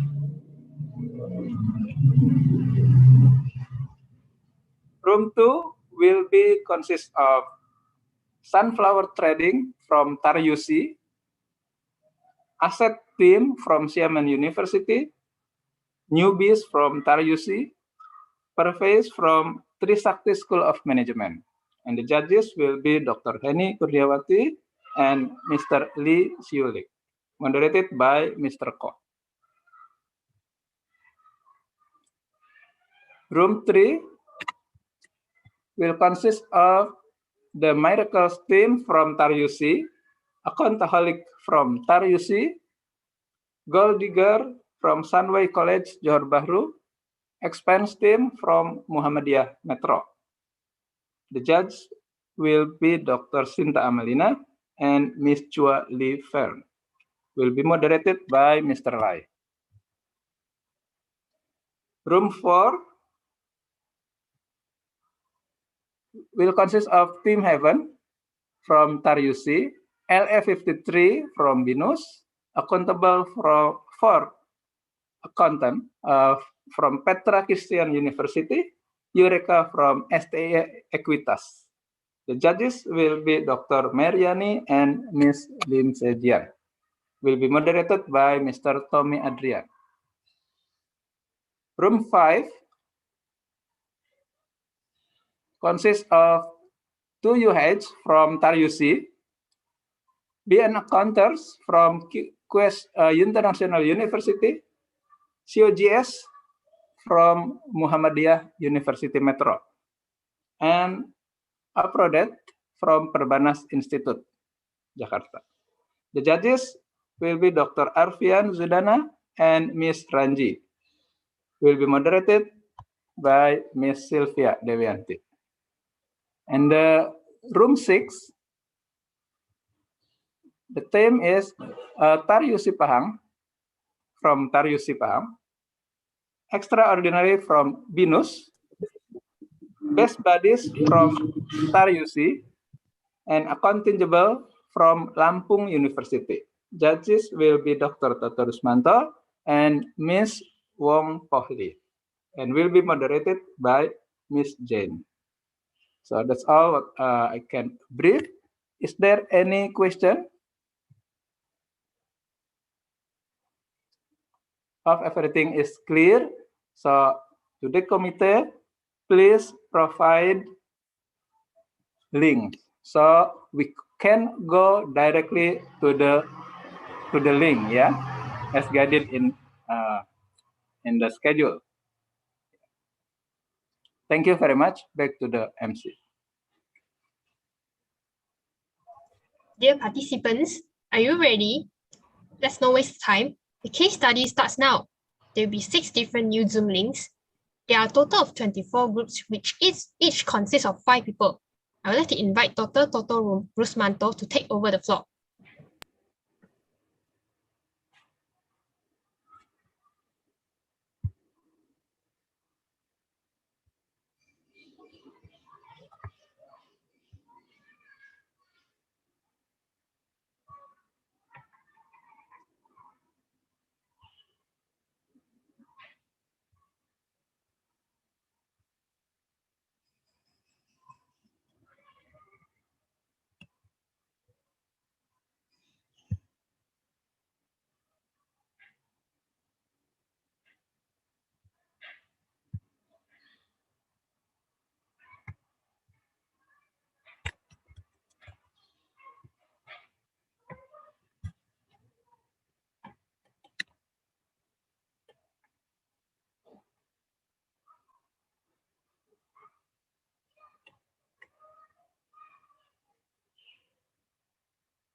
Good afternoon, ladies and gentlemen. It is 12 p.m. now, Jakarta time, 1 p.m. Malaysia time now. We will have an hour of lunch break for everyone. Please stay in the Zoom meeting and leave your gadget unattended when you are having lunch. Please come back at 1 p.m. Jakarta time, also 2 p.m. Malaysia time sharp, to ensure the next event can be carried out on time. Don't forget to participate in the TikTok challenge. Also, here's a small reminder of the cut-off time for the TikTok challenge. The cut-off time is at 9 a.m. Jakarta time, 10 a.m. Malaysia time tomorrow. Remember to hashtag IAC 2021, hashtag accounting Venus, hashtag TAUC, hashtag Venus TAUC IAC, hashtag 25 accounting Venus. Thank you and enjoy your lunch.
Testing one.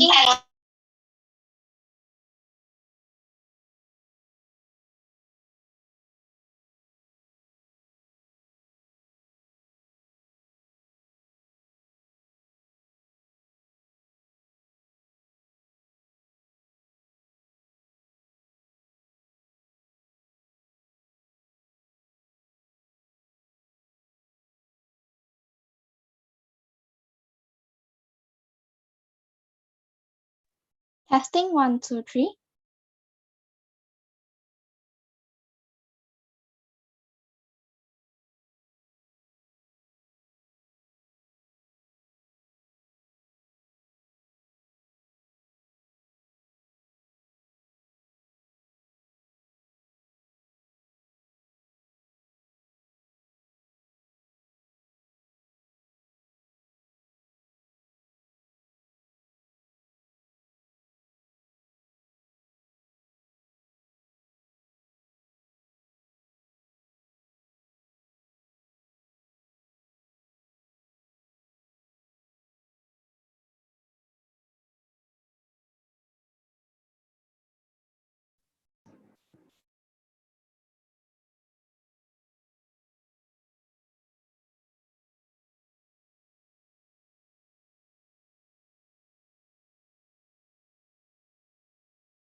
Lunch time for all participants is 10 minutes left.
Ladies and gentlemen, let me begin by giving you a warm welcome to the International Accounting and Finance Competition 2021, jointly organized by Bina Nusantara University College and also Tunku Abdul Rahman University College. How was your lunch? Hope you had a good lunch time. I am Vicky, and I will be your host for the following section. First of all, I would like to thank and welcome back the VIPs to the International Accounting and Finance Competition 2021. Also, welcome back all of you here. Without further ado, let us move ahead to the continuation of case study and business pitching. The business pitching section will continue in the breakout room just now. Here is an announcement to all the participants. After you finish your presentation, kindly stay in the main room. I hope you can get something from the pitching section. Sit back and enjoy yourself. Now, I will pass the floor to Dr. Toto Rusmanto, Head of Program of Technology Accounting Bekasi Campus of Bina Nusantara University, to continue the business pitching section. There will be 6 different new Zoom links, and there are 24 groups in which each group will consist of 5 people. Dr. Toto Rusmanto, the floor is yours.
Here is an announcement for all the participants.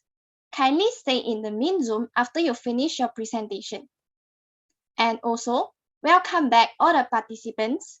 And now, let us enjoy a show from Esta Manis from Venus University.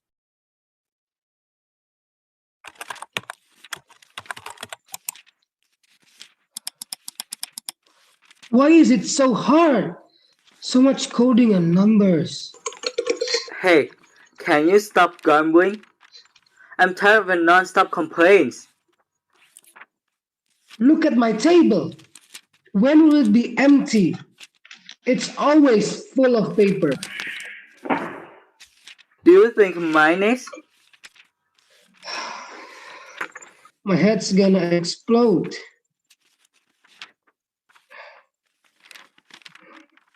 Only if I were in the past. Jay, are you okay? Jay, you there? Hello? Are you talking to me? No, I'm talking to the tree behind you. Hi, tree. How are you? Are you serious talking to the tree? I'm talking to you, silly mouse. Wait, what? Where am I? I think you got hit on your head before you passed out. Passed out? I don't think I passed out. I was in my office and then this big light strikes in. And then now I'm here. It's weird. Your joke is not funny, Jake. I'm serious. I am Harry, not Jake. Office, you're silly. You're a farmer, Jake. You were with me before you passed out 5 minutes ago.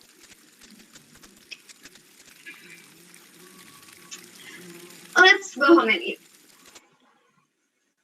Wait, what, Tom? I don't know you.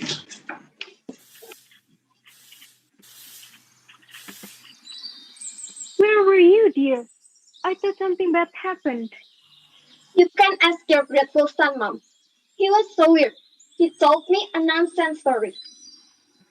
What kind of story, dear? He said he came from the office and his name was Harry. Isn't it weird? I think he is crazy. Hey, I'm not crazy. It's true. So you're from the future, right? Yes. Wait. What? Do you believe him, Mom? Let's talk about this inside.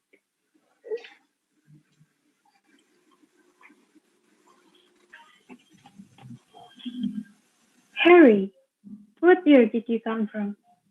2021. Huh? You can call me Mom, dear. Okay, Mom. I came from the year 2001, and I don't know why, but I suddenly woke up with this weird girl. I'm Stephanie, if you want to know. Welcome to our house, Harry. It's the year 1980. You have a problem with your present life, don't you? Little bit. I don't really like my life. It's too confusing with so many technologies. I have so much work that comes constantly, and I barely sleep. Your life is hard, or you're nagging too much. You can look around with Stephanie, and I will look for a way to help you go back to your real world. Thank you.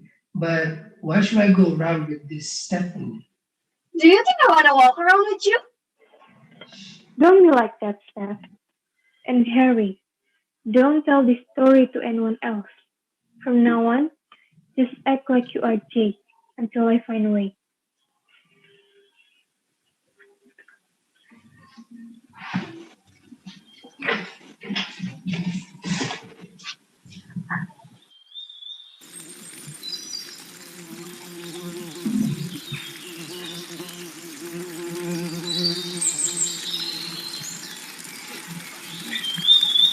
How can they do tough work manually? Isn't it tiring? Actually, it's not that hard. If you wonder if it's tiring or not, the answer is, of course, yes. But it depends on how you do it.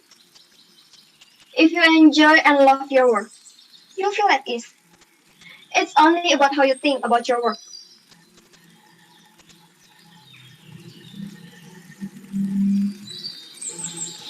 Hi guys, where are you going?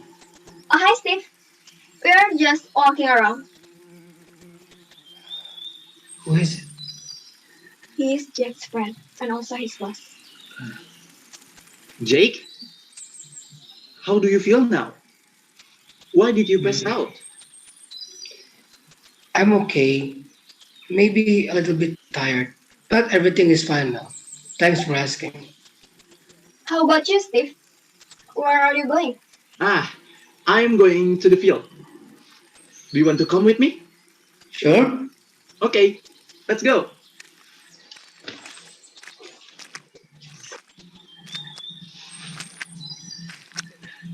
Hey, Mr. Andy!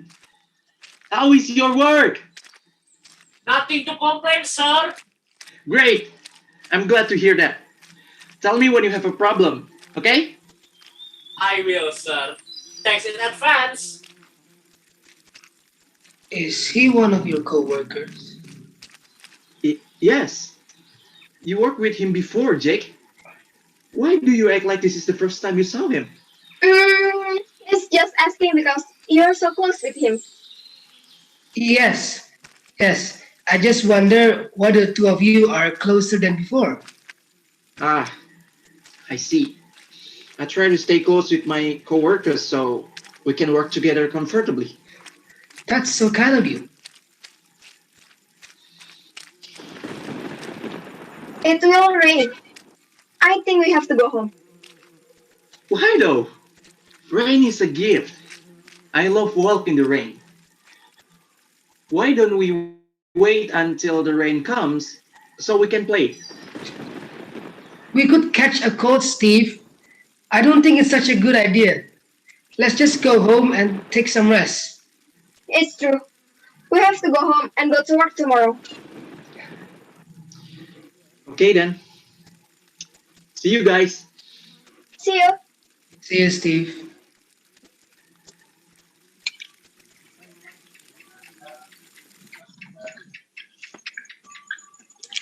Harry, I'm sorry, but I didn't find anything that can help you to go back. You need to find it by yourself.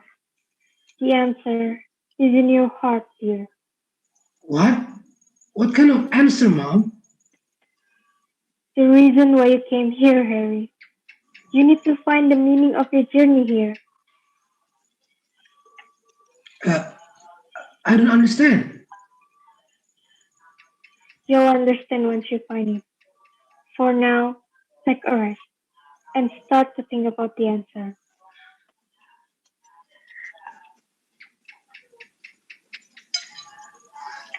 Don't worry. I will help you. Thank you, Stephanie.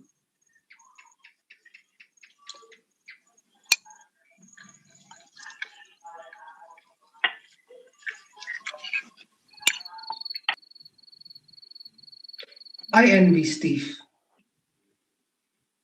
He is so bright and he is a boss at the age of 25. He is so friendly and yeah, he has so many good things in his life. I wish I was getting closer to happiness.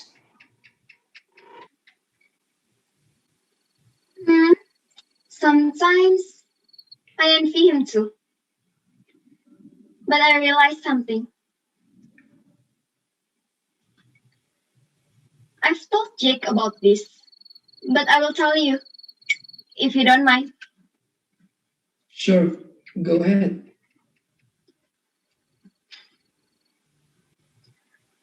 I was a cheerful and talkative girl. I was a social butterfly. But it changed. I had to move to another city. And 5 years ago, I came back here. I tried to talk to my old friends, but they ignored and avoided me. I felt sad when I was losing friends, until I realized I didn't lose friends, but I actually hadn't had one.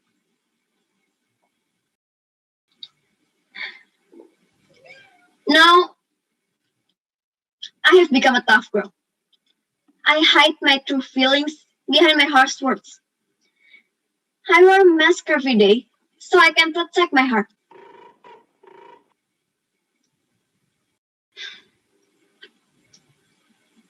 I stopped making friends and only talk to Jake and Steve. But then I envied him. I envied how he could be that happy. I envied how he can easily make friends and be closer with them.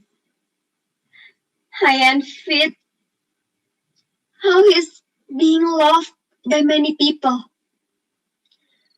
He lives a life everyone dreams of.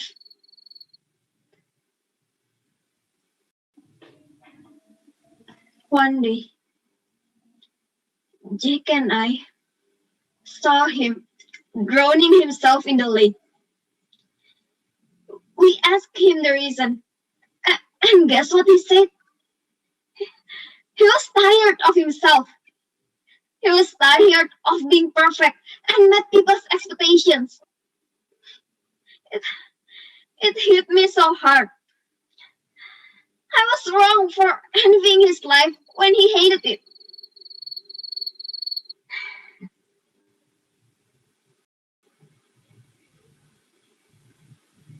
I didn't know that he had a difficult life. He looks so perfect. It's easier to judge than to believe. You have to learn that you're not the most beautiful person, Harry. Many people have gone through harder problems multiple times. It's just they don't want to show it.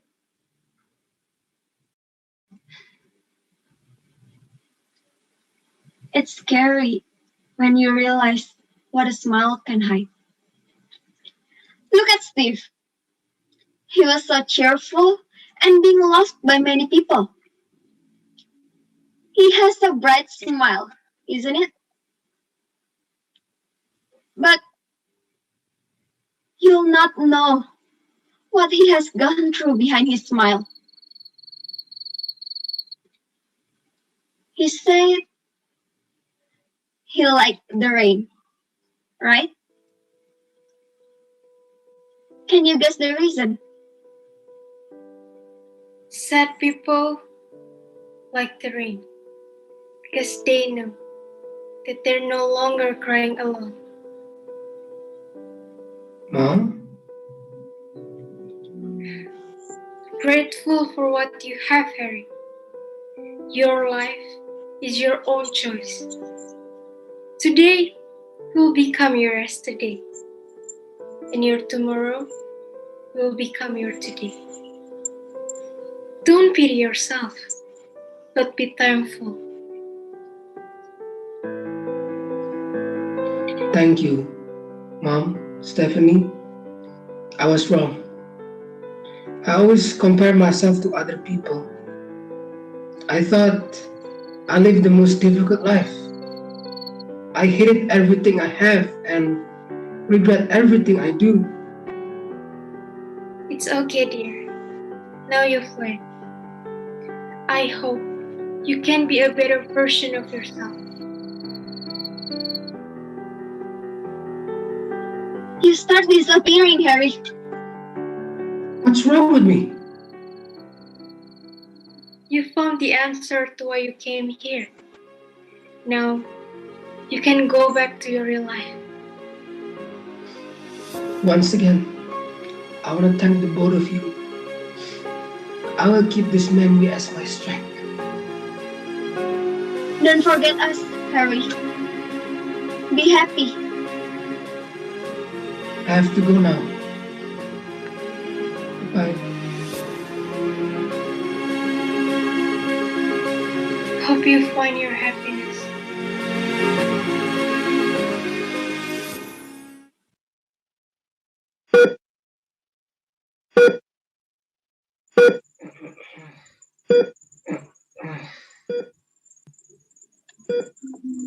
Finally, you woke up. I'll call the doctor. Wait. What happened? Where am I? You're in the hospital. There was an electrical short circuit, so the light was out. You fell and bumped your head into a table. Wait. So, everything was a dream? Don't worry, Harry. Live your life and change your bedside about this world. Real or not, that's not important.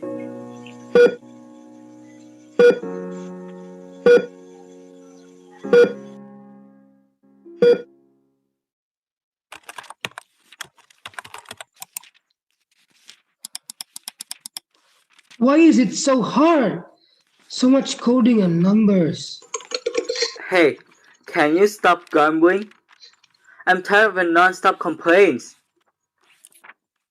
Look at my table. When will it be empty? It's always full of paper.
Thank you, ST Manis from Venus University for the great show.